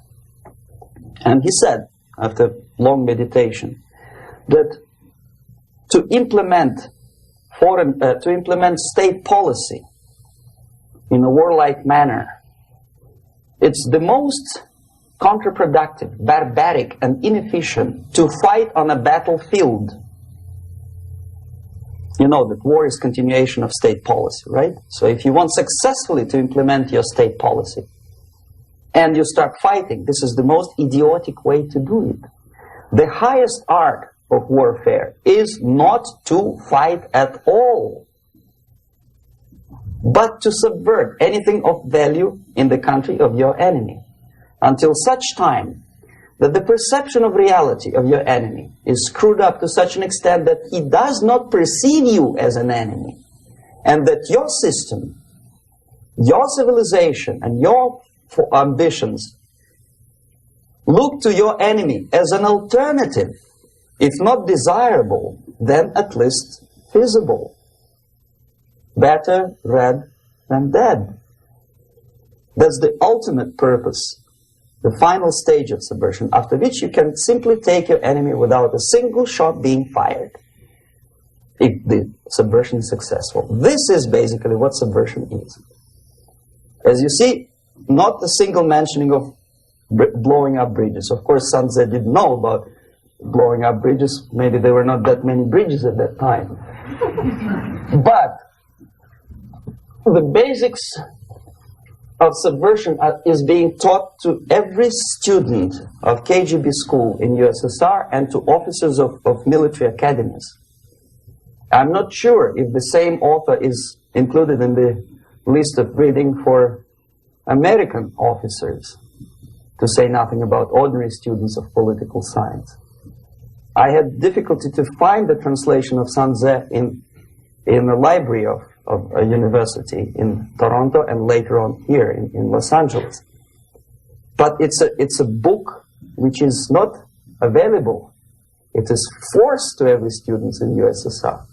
Every student who is taught to be dealing further in his future career with foreigners. What subversion is? Basically, it consists of 4 periods, time-wise. If we start from here and go this way, time, right? This is the beginning point. The first stage of subversion is the process which is called, basically, demoralization. It says for itself what it is.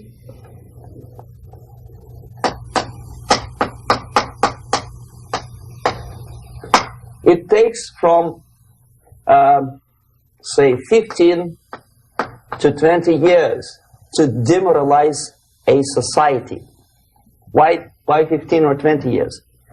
This is the time sufficient to educate one generation of students or children. One generation, one lifetime span of a person, a human being, which is dedicated to study, to shaping up the outlook, ideology, personality.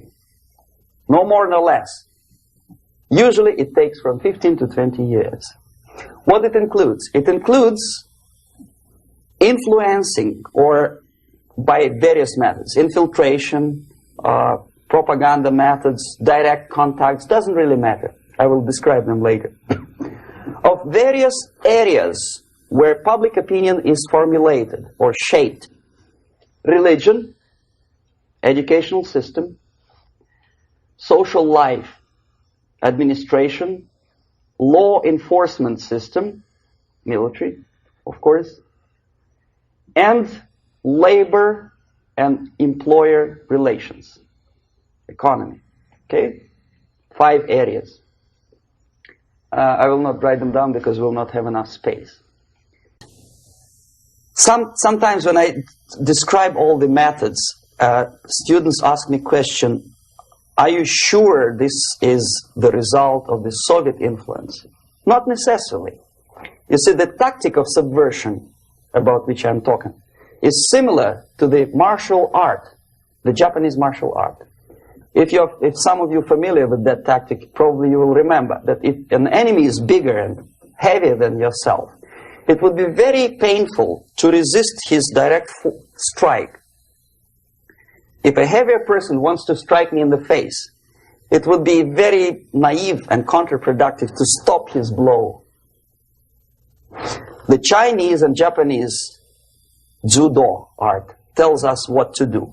First to avoid the strike, then to grab the fist and continue his movement in the direction where it was before, right?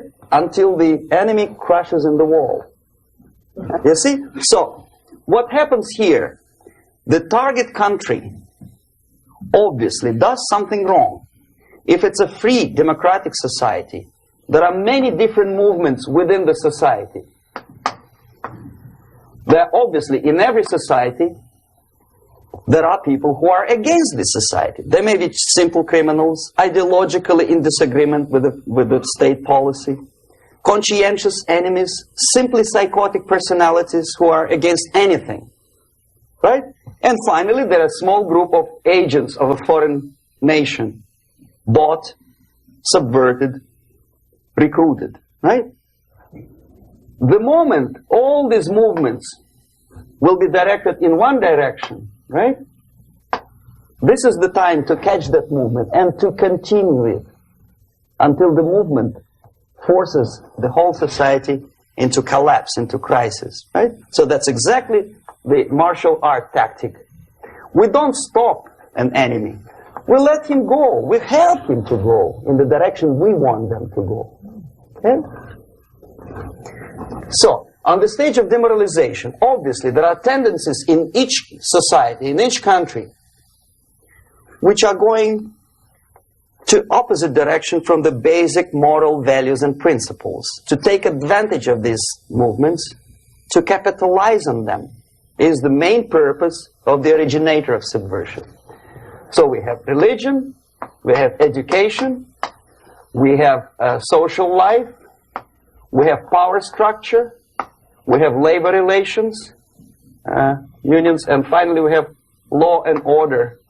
1, 2, 3, 4, 5, 6. Okay?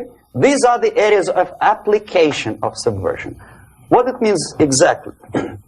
In case of religion, destroy it, ridicule it, replace it with various sects, cults, which bring people's attention, faith, whether it is naive, primitive, doesn't really matter. As long as the basically accepted religious dogma is being slowly eroded and taken away from the supreme purpose of religion, to keep people in touch with the supreme being, that serves the purpose. Therefore, replace it, accepted, respected religious organizations with fake organizations. Distract people's attention from the real faith and attract them to various different faiths. Education. Distract them from learning something which is constructive, pragmatic, efficient. Instead of mathematics, physics, foreign languages, chemistry, teach them history of urban warfare, natural food, home economy, your sexuality, anything, as long as it takes you away. Okay? Social life. Replace traditionally established institutions and organizations with fake organizations. Take away the initiative from people. Take away the responsibility from naturally established links between individuals, group of individuals, and society at large, and replace them with artificially, bureaucratically controlled bodies. Instead of social life and friendship between neighbors, establish social workers institutions. People who are on payroll of whom? Society? No. Bureaucracy. The main concern of social workers is not your family, not you, not social relations between groups of people. The main concern is to get the paycheck from the government. What will be the result of their social work doesn't really matter. They can develop all kind of concepts to show to the government and to the people that they're useful. Okay. Away from the natural links. Power structure. Okay. The natural bodies of administration, which are traditionally either elected by people at large or appointed by elected leaders of society, are being actively substituted by artificial bodies. The bodies of people, groups of people, whom nobody elected. Never. As a matter of fact, most of the people don't like them at all, and yet they exist. One of such group is media. Who elected them?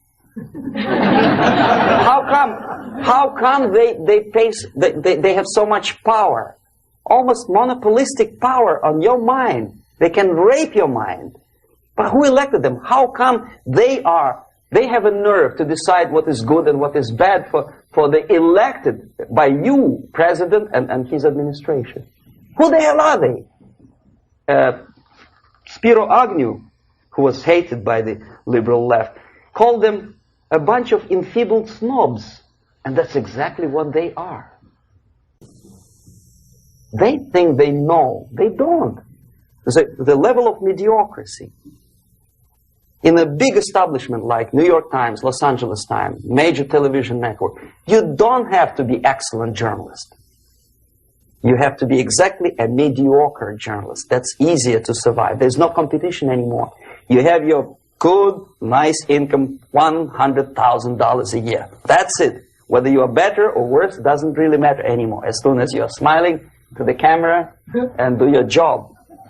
That's it. No more competition. Power structure slowly is eroded by the bodies and groups of people who do not have neither qualification nor the will of people to keep them in power, and yet they do have power. Okay. Together with that, there is another process. Law enforcement, law and order organization and structure is being eroded. For the last 20, 25 years, if you see old movies and new movies, you can see that in new movies, a policeman, an officer of the United States Army looks dumb, angry, psychotic, paranoid. A criminal looks nice, kind of, well, he smokes hash and shoots the whatever drug. But basically, he's a nice human being. He's creative. And he's unproductive only because society oppresses him. Whereby a general of Pentagon is always, by definition, a war maniac. A policeman is a pig, rude policeman. He abuses his power. You know? A generalization like that. The hatred, the mistrust to the people who are supposed to protect you and enforce law and order. Moral relativity. The Angelo Buono process lasted 2 years in Los Angeles. And yet there are still some lawyers who say, look, he's a nice character, as a matter of fact. There was some witness who said, also a criminal, who said, well, he's a nice guy. I asked him one day to burn a house of my enemy, and he wouldn't do it. He's a nice fella. Erosion. A slow substitution of basic moral principles, whereby a criminal is not a criminal, actually. He's a defendant. Even if his guilt is proven, there is still a doubt. To kill or not to kill, to be or not to be. Thou shalt not kill, yes. But this line may not necessarily be applicable to a murderer. Thou shalt not murder. That should be the presumption, not that thou shalt not kill. Okay, labor relations. At this stage, within 15 to 20 years, we destroy the traditionally established links of bargaining between employer and employee. The classical Marxist-Leninist theory of natural exchange of goods. A person A has 5 sacks of grain and person B has 5 pairs of shoes. And the natural exchange without money is when they bargain between each other. And only with the introduction of the third force, C, an entirely third foreign stranger who says, no, don't give him 5 sacks of grain, give it to me. And you give me your 5 pairs of shoes, and I will distribute it accordingly. So that the economy will go. This is the death of natural exchange, death of natural bargaining. Well, trade unions were established 100 years ago. The objective was to improve working conditions and to protect the rights of workers from those employers who were abusing their right because they had more money. Objectively, at that time, initially, the trade union movement did work. What we see now is that the bargaining process is no longer resulting in the compromise, which is leading objectively to betterment of working conditions and increase of salary. What we see is that after each prolonged strike, the workers lose. Even if they have 10% increase of their salaries, they cannot catch up due to inflation and due to missed time. More than that, millions of people suffer from that strike because economy now is interdependent. It's intertwined like one body. If previously steel workers, say 100 years ago, could strike and nobody would suffer, now it's impossible anymore. If a garbage collector strikes today, the rest of the multi-million city is stinking. I mean, there's no more service. In Quebec, for example, we had the electricians who were on strike in the middle of winter. You can freeze your bottom, and they still were on strike. Did they catch up with the salary? No, they lost. Who benefited? The leaders of trade unions. What is the motivation for strike? Improving of workers' condition? No, obviously it's not. Then what is it? Ideology. To prove to these capitalists. And the obedient horde of workers, like sheep, follow these people. And they cannot disobey. Why? Because if they do, you know what happens to them? Pickets, murders, shooting truck drivers by picketers. In Montreal, for example, I saw with my own eyes when I was correspondent of CBC International, Canadian Broadcasting Corporation, when the workers of aircraft factory destroyed computers and the equipment in the factory. And the administration employed strike breakers. Their cars were turned upside down and burned. Their houses were burned. Their kids were intimidated. And some victims were there. Of that we can be sure. Why? To improve conditions of workers? No. Ideology. Okay, so this is what happens basically. It may or may not happen without the help of the Soviet Union. But the natural tendencies are being greatly taken advantage of and capitalized by the Soviet propaganda systems. How? Whenever trade union strikes, we have influx of propaganda, mass media, ideological dissemination.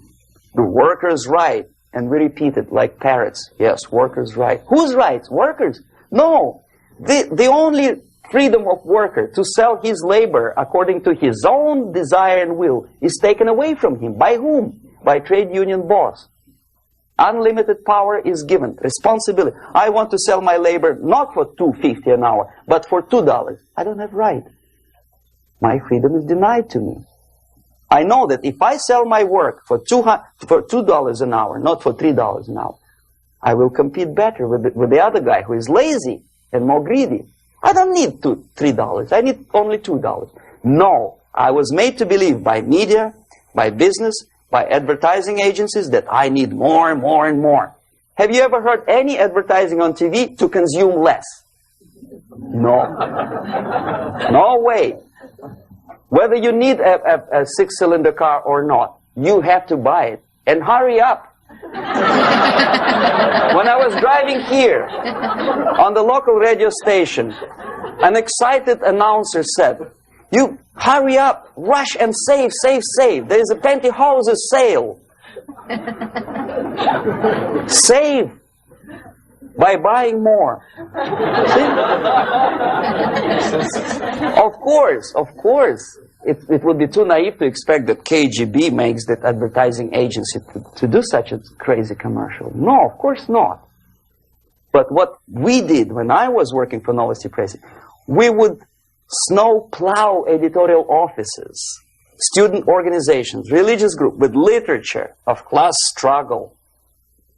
If not directly Marxism-Leninism propaganda, then a propaganda of the legitimate aspirations of working class, betterment of life, equality.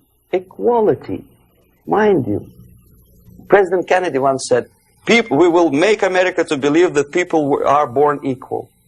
Are people born equal? Is there any mentioning in the Bible or any other holy scripture in any religion, if you don't believe me, go to the library and check it. There is not a single word about equality. Just the opposite. By your deeds, God will judge you. What you do is important. The merit of your personality. You cannot legislate equality. If you want to be equal, you have to be equal. You have to deserve it.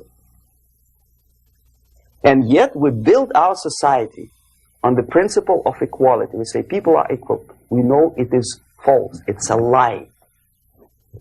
Some people are tall and stupid. Others are short, bold, and clever.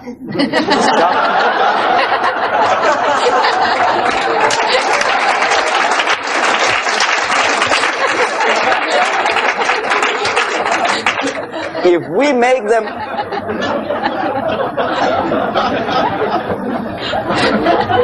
make them equal by force,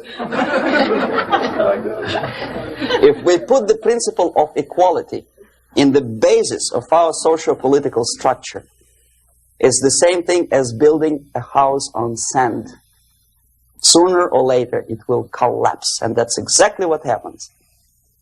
And we, as Soviet propaganda makers, are trying to push you in the direction which you go yourself. Equality, yes, equality. People are equal. Land of equal opportunities. Is it true or not? Think about it. Equal opportunities. Should there be equal opportunities? For me, and for a lazy bastard who comes here from some other country and immediately registers as a welfare recipient benefits? I never received a single dollar. No, sorry, I did receive once. But I never applied for welfare. For the 13 years, I took any job. Security guard, journalist, taxi driver, anything. Well, I was restless, but some people don't like it. They immediately. So why should we have equal opportunities? Why? The equal opportunity to excel. Equal opportunity in equal circumstances, yes, but we know people are different. To excel, yes, provided we reach the same level of excellency, perfection, which is hypothetical, distant future. Yes, maybe. But we know perfectly well that even with the best intentions, people could not be equal. Why should we have equality in the, say, legal system? Myself, I'm considering myself a law-abiding citizen, and a person who comes here to rob and shoot, say, the United States administration under Carter, imported thousands of Cuban criminals. They were non-criminals, yet they were accepted. Do you think it's fair if myself and my wife from Philippines, who work like a, excuse me, horse, as a lab technician in a hospital, should have the same rights as a criminal from Cuba? Why? And yet we repeat as parrots, equality, equality, equality. And the Soviet propaganda system helps us to believe that equality is something which is desirable. Democracy, as it was established by fathers of this country, of this system in the last century, is not equality. It's the system where different people, unequal people, have a chance to survive and help each other in constant competition, in constant perfection. Not inequality, which is superimposed from a godfather or nice person in Washington, D.C. And the absolute equality exists in Soviet Union, quote-unquote equality. Everybody is equal in dirt, except some people are more equal than the others in Politburo. So, the moment you bring a country to the point of almost total demoralization, when nothing works anymore, when you are not sure whether it is right or wrong, good and bad, but there's no division between evil and good, when even the leaders of church sometimes say, well, violence for the sake of justice, especially social justice, is justified in countries like Nicaragua, El Salvador, well, maybe Rhodesia, and we listen to them and say, yeah, Probably it's true. Is it true? No, it is not true. Violence is not justified, especially for the sake of quote-unquote social justice introduced by Marxist-Leninists. That is my former colleague from Novosti Press Agency. Okay, so we reach that point. The next step is destabilization.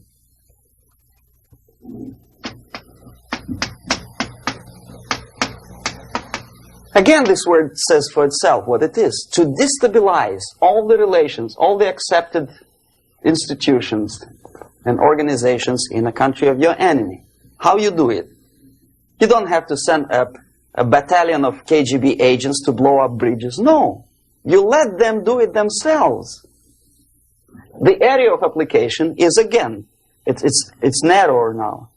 Not like the previous case. The overt legitimate actions of the KGB in this case would be hardly noticeable.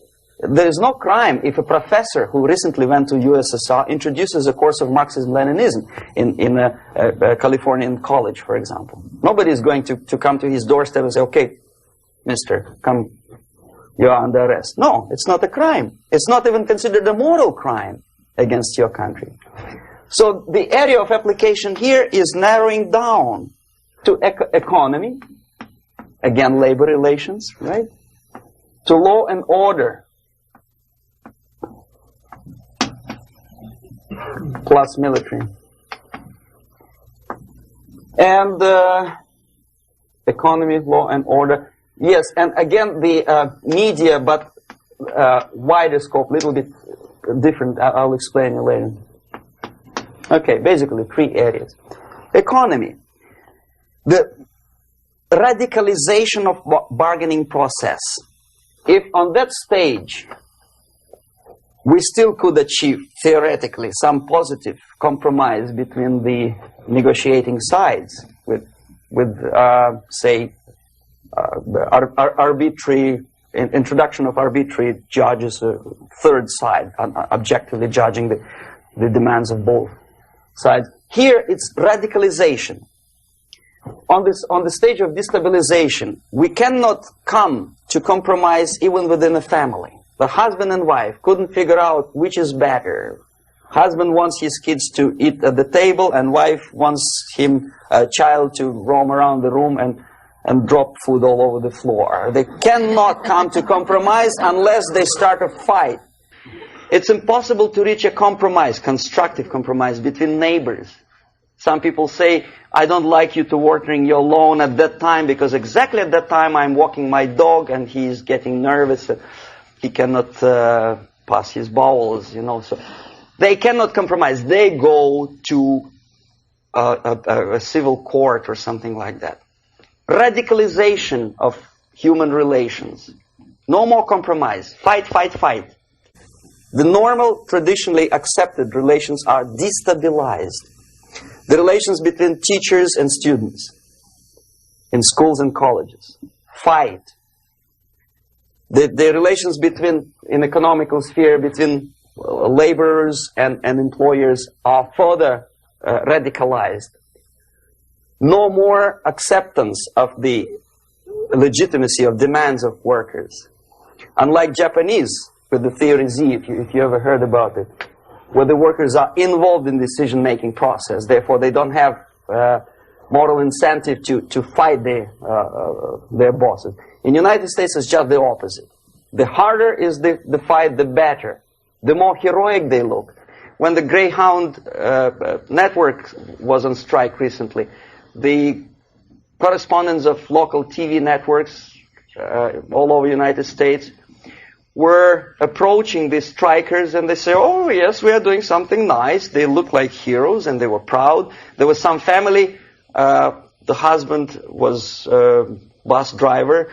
Now they decided in a protest against the bosses to camp somewhere in the forest.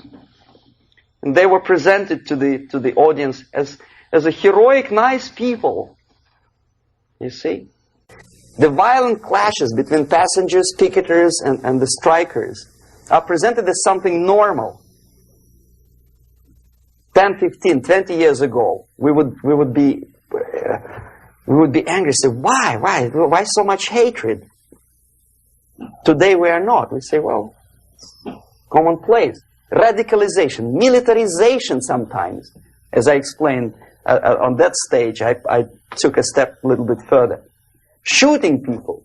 Okay, law and order now also is pushed into the area where previously people settled their differences peacefully and legitimately.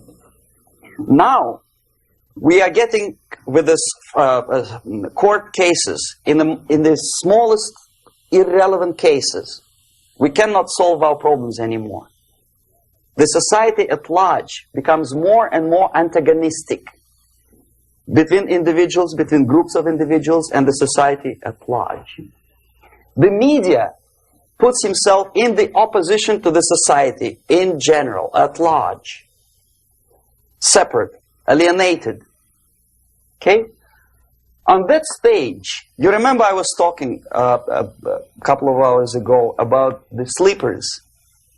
That's when the students from, say, United States, if they are trained in Lumumba University, or developing nations, that's the students I was dealing with, are being sent back from the Soviet Union here. Or if they were already in the United States, in the country, which is the object of subversion, they spring to action. The sleepers go up. They slept for 15 to 20 years. Now they become leaders of groups, preachers, I don't know, public figures. Prominently they act, and they actively include themselves in a political process. All of a sudden we see a homosexual.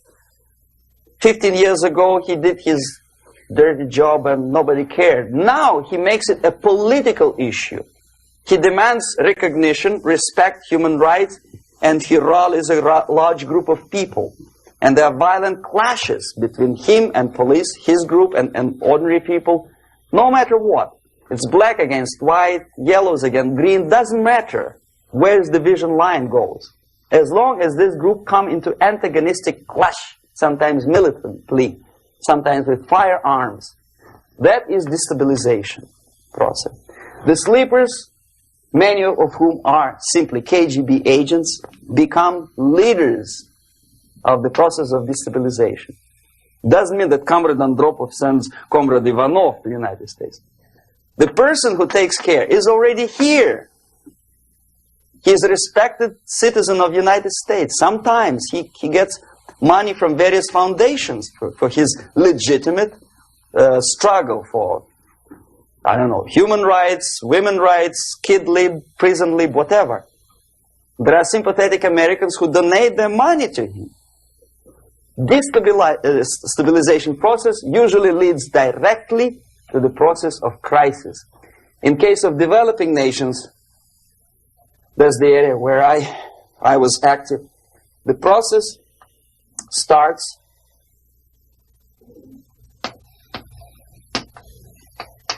when the legitimate bodies of power, the social structure collapse. It cannot function anymore. So instead, we have artificial body injected into society, such as non-elected committees. You remember I was talking about them here. Social workers who are not elected by people, media who are self-appointed rulers of your opinion, some strange groups which claim that they know how to lead society forward. They don't usually. All they care is how to collect donations and sell their own concocted ideology, mixture of religion and ideology. Here, we have all this artificial body claiming power. If the power is denied to them, they take it by force. In case of Iran, for example, all of a sudden we have revolutionary committees. What kind of revolution? There was no revolution yet, and yet they had the committees. They were taking power of judgment. They had the power of execution, they had the power of legislation, and that they had the power of judicial. All of them combined in one person, who is half-baked intellectual, sometimes graduated from Harvard University or Berkeley. He comes back to his country and he thinks that he knows the answer to all the social, economical problems. Okay? Crisis is when society cannot function any more productively. It collapses, obviously. That's the word for crisis. So therefore, the population at large is looking for a savior. The religious groups are expecting a Messiah to come. The workers say, we have family to feed. Let's have a strong government, maybe socialist government, centralized. When somebody put the employers on their place and let us work. We are sick and tired of going to strike and missing overtime and all that stuff. We need some strong man, strong government, a leader, a savior is needed. Population is sick and tired already. And here we are. We have a savior. Either a foreign nation comes in, or the local group of leftists, Marxists, no matter what they call themselves, Sandinista, a reverend or some sort, Bishop Muzureva, like in Zimbabwe, doesn't matter. A savior comes and says, I will lead you. So we have two alternatives here. Civil war and invasion. Okay? See how it goes? Civil war, we know what it is. Lebanon is the best example. The civil war, which was artificially implanted in Lebanon by injection of force of PLO, Palestinian Liberation Organization. Invasion we had in many other countries like Afghanistan, name any East European country, it was invaded by the Soviet army. But the result is the same. The next stage is normalization. Normalization is a very ironic word, of course. It is borrowed from 1968 situation in Czechoslovakia, when the Soviet propaganda and after them New York Times declared the country is normalized. The tanks moved into Prague, so there is no more Prague Spring, there is no more violence. Normalization.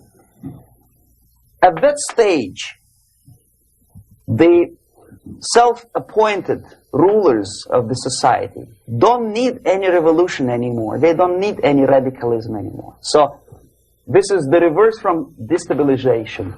Basically, it is stabilizing the country by force.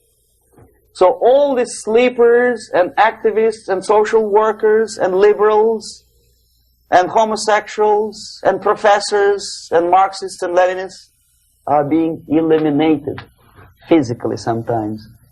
They've done their job already. Okay? They are not needed anymore. The new rulers need stability to exploit the nation, to exploit the country, to take advantages of the victory. Okay? So no more revolutionaries, please.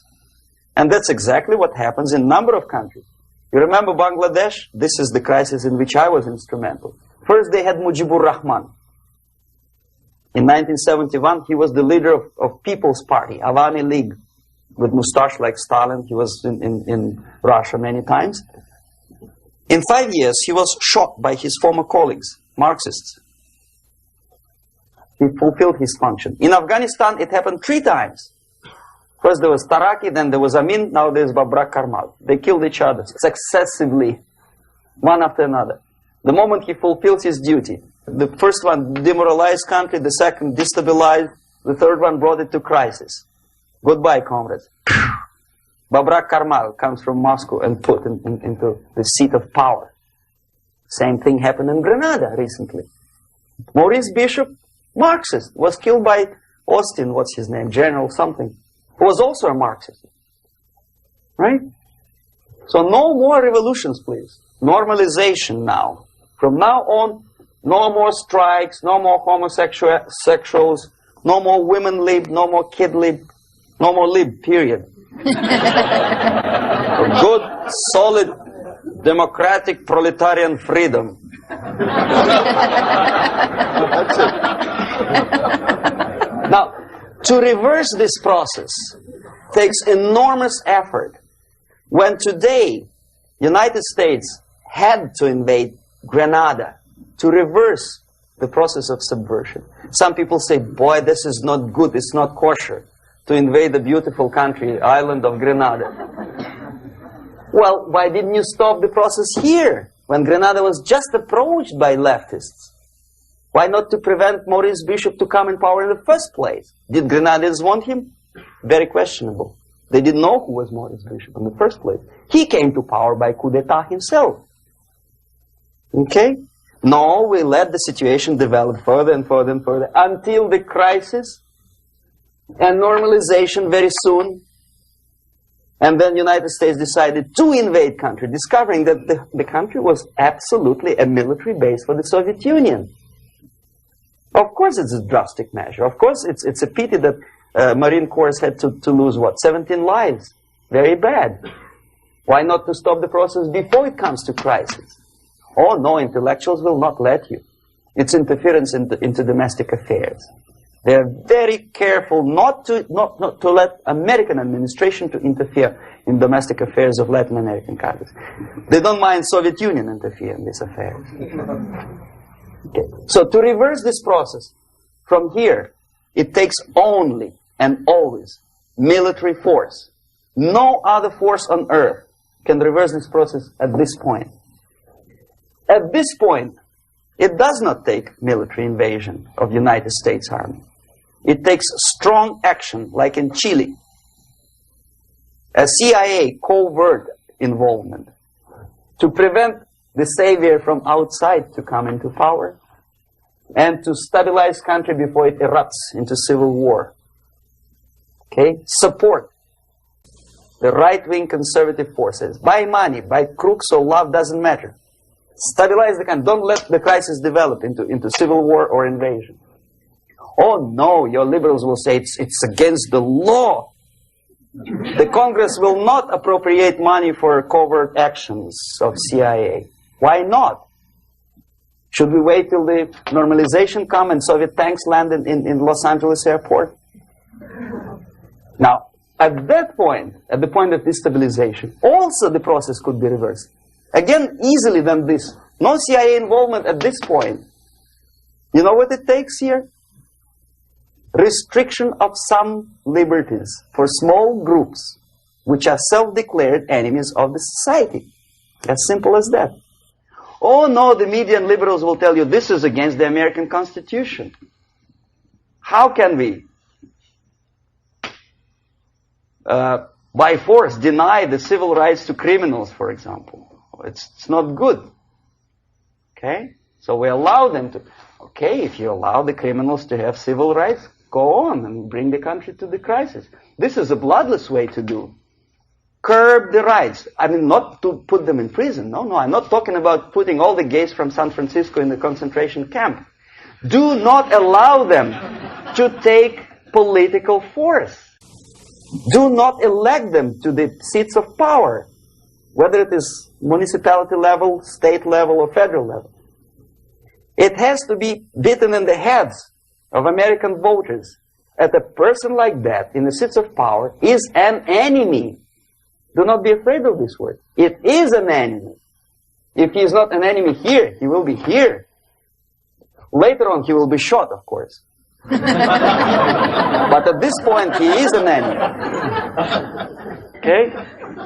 You are doing great service by denying him a right to capitalize on his own crazy ideas and become a powerful man, a man who uses the seat of power. Restriction of certain freedoms and permissiveness at that point would prevent sliding into crisis and probably will return the process of destabilization. To curb unlimited power, monopolistic power of trade unions, here, at that point, would save economy from collapsing. To introduce a law to stop private companies of raping public opinion's mind in the direction of consumerism. No company must have a right to force you into buying more unless you want it. There must be a law You want to advertise your car? Okay. But not a single mentioning of buying it now and saving money. It must be against the law to force people to consume more. Self-restraint. Previously, before this process started, the self-restraint was a business of church, religion. Because our preachers, the fathers of church, would tell us, material values are good, but it's not the prime function of human being. Because you have to live with something. Obviously, the design for our life is not to consume more deodorants. There must be something greater. If such a complicated instrument as human body was created, obviously there must be some higher purpose for that. And it's very easy to avoid destabilization by denying the greedy companies one little freedom, one little liberty, forcing you into turning yourself into processors of unwanted products and goods.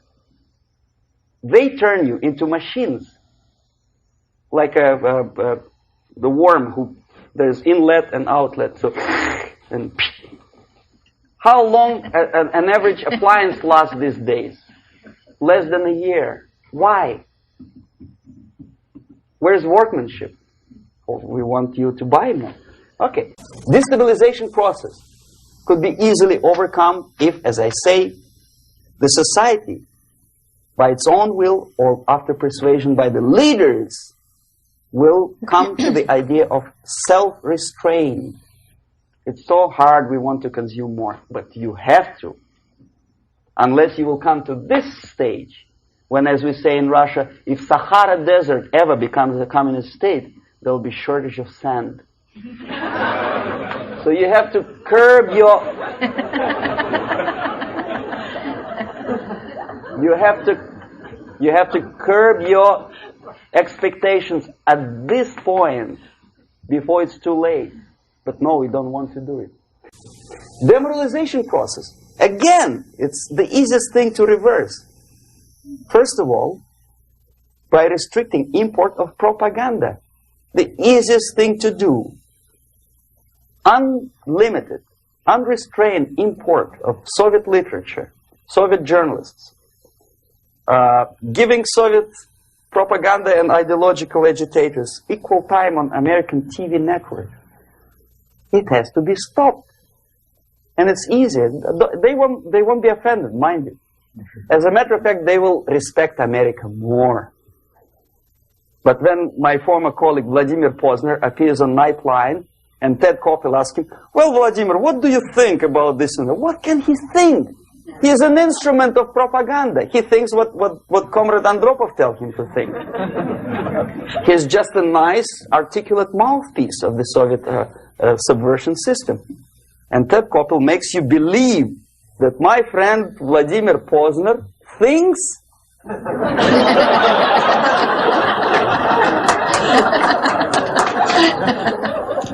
the process of demoralization may not have started at all if at that point the country, which is a recipient of subversion, actively, not violently, but actively, prevents importation of foreign ideology.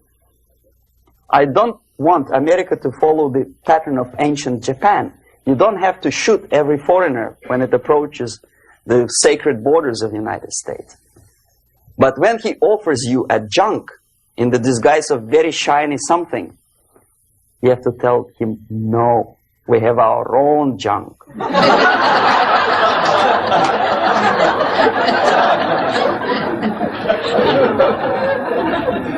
If at that point the society is strong, brave, and conscientious enough to stop importation of ideas which are foreign, then the whole chain of events could be prevented. Recently I've been to Philippines and I was shocked how in big cities like Manila, children listen to deafening music. A melodious nation with long traditions of good, nice ethnic music introduced by Spanish long time ago, maybe 2 centuries, 3 centuries ago, I don't remember how long. All of a sudden listen to musical garbage, blasting their radios at full blast, at the full volume. Why? In India, I spent many years watching the reactions of Indians walking out of movie theaters after seeing Hollywood production. They couldn't figure out why Americans are so wasteful. They smash their cars, their shiny cars every 5 minutes. How come they shoot each other for $500,000? Is it true that they're so obsessed with sex? Can you imagine showing a movie where each 5 minutes there's a copulation on the screen to a country like India with long tradition of respect to these private matters, or to Pakistan? And United States expect these people to respect you? No way. Oh yes, they will see the movie, they'll pay 5 rupees to see that garbage, but they walk out and will tell their kids, don't respect Americans, don't be like Americans. See? So, the process of demoralization could be stopped right here, both as an expert and as an import. And that takes one step, one very important thing to do. You don't have to expel all the KGB agents from Washington, D.C. The most difficult and at the same time the simplest answer to the subversion is to start it here and even before, by bringing back the society to religion, something that you cannot touch and eat and put on yourself, but something that rules society and makes it move and preserve it. A Soviet scientist, Shafarevich, who has nothing to do with religion, he is a computer scientist, did a very intensive research on the history of socialist countries. He calls socialist or communist any country with a centralized economy and a pyramidal style of power structure.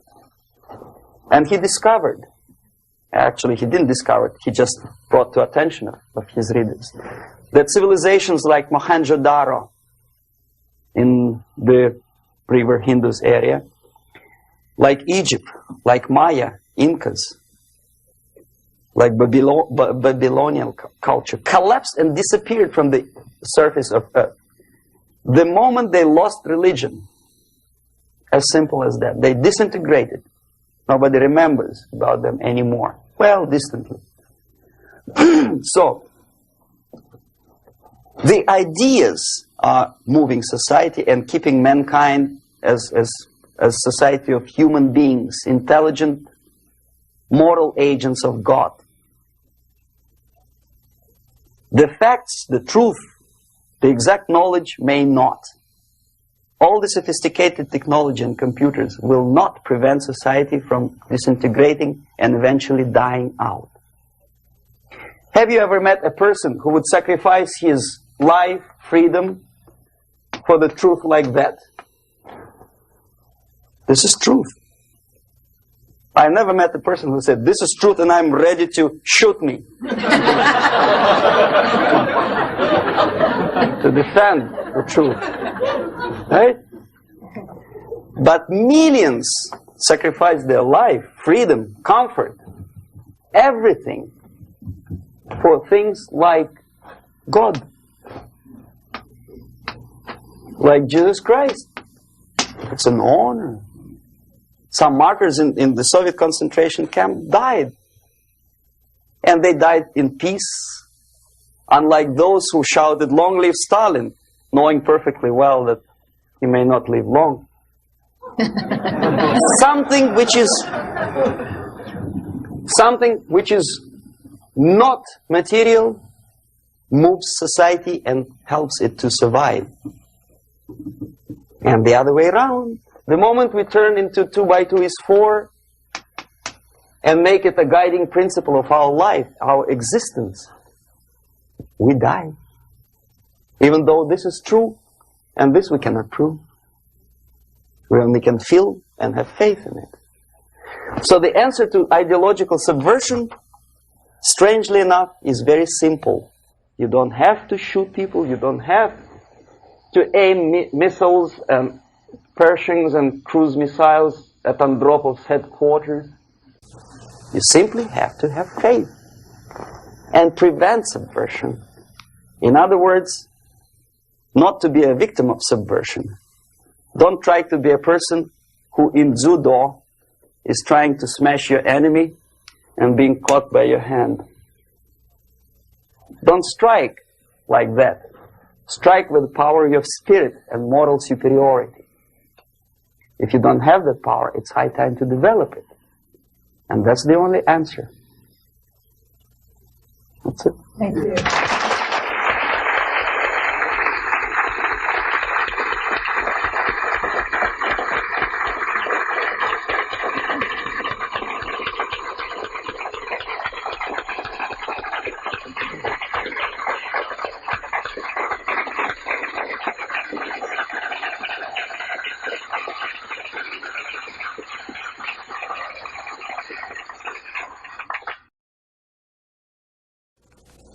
Can you describe how a concept is formulated, turned into propaganda, and then ends up on someone's bumper sticker or in a newspaper? What's the step-by-step process? The other thing is, how close is the Politburo to the actual propaganda creating process? And finally, the 007 incident was notable in the fact that it took a long time before the Soviets responded to it, and then the military took the lead in terms of explaining what had happened rather than the political organs. And I wanted to know why that actually happened. Okay. Now, the propaganda concepts are not being developed. They had been developed long time ago. There's nothing basically new in the concept of overall propaganda methods and goals. The ultimate goal, however ridiculous it may sound, or primitive or simplistic, is the world domination. Many experts in foreign policy would ridicule my opinion, but this is what it is. I saw it with my own eyes. I was a part of that. So, and my father was, I think I mentioned that before, he was an inspector of land forces. He traveled all over the world where the Soviet troops were stationed. So he knows perfectly well that the troops are not stationed there to collect harvests for Cubans or to help Afghanis to develop the hordes of cattle or goats. They are there for one purpose: world domination. The concepts, the immediate issues or problems are created, of course, for propaganda purposes, and they end up as a bumper stickers, probably not long. It takes really short period of time. Unlike some other things in the Soviet system, propaganda is one of the things that they don't save money on. And there is a huge apparatus of propaganda experts in USSR. Novosti Press Agency is just one of them, one of the organizations. But apart from that, there is a department of agitation and propaganda within the Central Committee. There are faceless people, names of whom you will never learn. They're kind of classified. I didn't explain you the methods today because it will take us another day. The methods include such thing as semantic manipulation. The words and expressions are being coined at the rate of 5 expressions a minute by extremely clever, educated experts. And the media outside of USSR obediently repeats this cliché. I give you just several examples, not to take your time, not to bore you to death. Okay, I mentioned one thing, United Nations. The expression was invented by the Soviet propaganda experts, not by Americans. We know perfectly well it's not united, and it has nothing to do with nations. More than half of the delegations in UN do not represent any nation at all. They are disunited, obviously. The United Nations had not been able to solve a single military conflict. Nowhere in the world. They provoked war, yes, they took part in wars, but they didn't prevent expansion of communism, or they did not prevent a single war anywhere. So the true expression, the true term for United Nations could be disunited bureaucracies. Okay, another cliche which was coined in Moscow by experts of propaganda. National Liberation Movement. It's not national because most of the leaders do not necessarily belong to the ethnic group which they lead, number one. Number two, they are unpatriotic and unnationalistic because they obey orders from a foreign country, USSR. Okay? They are trained in USSR, they are paid by the Soviet system, and they work in the interests of the Soviet system. Liberation. Whom they are liberating? Who is being liberated? And movement. Movement, we understand, is something which moves, unlike something which is static. National liberation does not move. It's a war. If you call war a movement, probably, but it has nothing to do with the concept of movement in American terminology. It means a legitimate, overt, organized, voluntary movement, right? I presume your church or your organization is voluntary. Nobody keeps you here by force. Okay, National Liberation Movement is an army of bandits, professional bandits, which are kept within the framework of the movement by force. If they betray, it's like in mafia, they're going to be executed. Okay, another example of semantic manipulation is, free medical aid, for example. You think it's an American democratic expression. No way. The term was coined by the communists long time ago, at the time of Comintern. There's nothing free in this world. Everybody knows it. Least of all medical aid. It's a very expensive thing to render medical assistance to other people. Somebody, sometime, somewhere has to pay for it. Who? Taxpayer. Obviously. There are many other things that are being coined by the Soviet propaganda apparatus. Unfortunately, see, if I call myself a genius writer, for example, Los Angeles Times would not call me that, right? They will call me a strange, crazy Russian who calls himself a genius. Then why the hell they call liberation movements what they call themselves? Just because they are many? The logic is twisted. The stickers on the bumpers, I don't know. It depends on the ability of local forces to tow the foreign policy. How close is Politburo to implementation of propaganda actions? Very distant. See, Politburo is a group of self-imposed dictators. They don't really decide anything. The only objective of their existence and their life and their struggle is to stay in power. Unlike American politician who has two objectives. First, to be elected, and second, to be re-elected. The Soviet politician doesn't have the first objective. He does not have to be elected. He just makes his way in the party structure all the way up.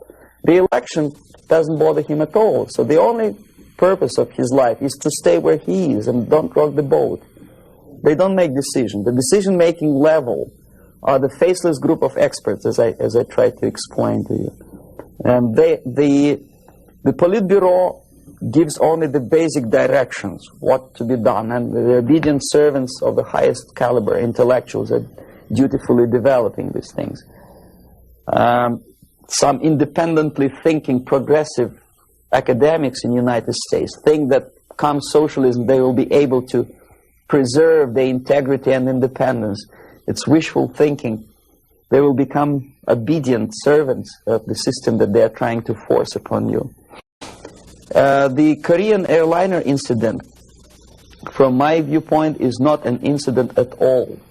I believe it's a carefully planned and premeditated provocation I'm not sure whether they did it. They killed 268 people just to get rid of Larry McDonald, but it's feasible. I wouldn't be surprised if they killed more than 60 million of their own men just to implement rotten ideas of Marx and Engels. You know, what would 268 people matter? Second, it is not a military blunder, and the order was not given by military. Never a single military officer of the highest caliber will take responsibility to shoot a civilian airliner. My father was an officer of general staff of the Soviet Army. I know perfectly well what I'm talking about. No officer would take responsibility. He'll be shot tomorrow. Are you kidding? The order was given by a civilian, by party apparatchik of the highest caliber, and I wouldn't be surprised it was Andropov. In any case, Andropov knew perfectly well what went on. The Soviet power structure resembles a triangle, unlike a love triangle in real life drama. It's a hate triangle. The seats of power are party, Communist Party, elite, of course, not the rank and file party, but the top of the pyramid. The KGB and the military. They hate each other, and each of them hate the other two. The most powerful is the party. This is the real power. The army and the KGB supposedly are servants of the party and the tools, the instruments of their power. But in fact, sometimes they are the power themselves. Andropov belongs to the most hated triangle, the KGB. My father hated KGB because he was military. Both of them, KGB and military, hate the party. Why? Because unlike in the United States, the party is the most adventuristic people. They want to invade countries. They give the orders for all kinds of adventures outside of USSR borders. They know perfectly well that comes war, they will go to bunkers and eat caviar and enjoy life, whereby military will burn in flames of nuclear war. Marshal Grechko was against invasion into Czechoslovakia because he knew that he will have to demoralize his army. And the first two divisions, after facing the reality and seeing that Czechoslovakia is not being invaded by Americans, will get corrupted. So you have to replace them with other two divisions. And if you stay long enough, you will corrupt the whole Soviet army. He said, no, don't invade Czechoslovakia. But Comrade Brezhnev said, who the hell they are? They think they deserve more sausages and butter. So show them tanks. So he did, he obeyed. The KGB, the KGB and the army sometimes are in cahoots against the party. The recent rumor that Andropov was shot by son of Brezhnev is an indication that the other two corners of the power structure were really sick and tired of the Andropov's KGB purges. You know, there were purges. Many people lost their jobs, and some were arrested, and some committed suicide in the span of some 10 months since Andropov was sentenced to power. So that gives you an idea of the Korean airliner incident is premeditated provocation to create an international tension, because the only power on earth which is interested in provoking conflicts and preserving tension is the Soviet junta. That's the only justification of them being in power. If there is no enemy outside, they have to create him. If there is no war, they have to provoke it, to scare the hell out of taxpayers inside, and to keep themselves in power. There are so many theories. One of them is expressed by, I wouldn't say a friend of mine, but I know him. There's another defector, Nikolai Khokhlov, who defected long time before I even joined KGB. He was also a KGB in Western Europe. Now he teaches psychology in one of California universities. He thinks that the Soviet Union developed an ESP, would you believe it, system of influencing the perception and minds of people. And the generators of ESP willpower can be focused on individuals and groups of individuals so efficiently that you can literally focus that beam or whatever it is on a pilot or 2 pilots or 3 pilots and convince them that actually they are flying on the safe territory, so there is no need, you can convince them that there is no need to contact the ground-based station, and you can artificially draw the plane by brainwave into the Soviet airspace. Whether it is true or not, I don't know. But I know one thing, that when I was a student and I graduated from Oriental Studies Institute, one of my friends, he was an extremely intelligent Jewish boy. He graduated from the mathematical department of Moscow State University. After 3 years, I returned from India for vacation, and I met him in the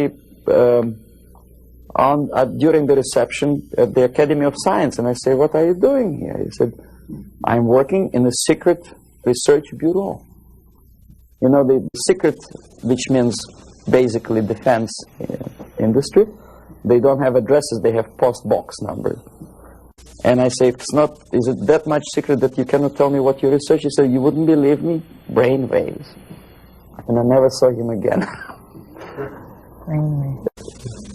ESP, which officially in the Soviet media is described as a pseudoscience and decadent capitalist gimmick to sidetrack the minds of proletariat from the real issues of class struggle. But obviously KGB takes seriously that pseudoscience.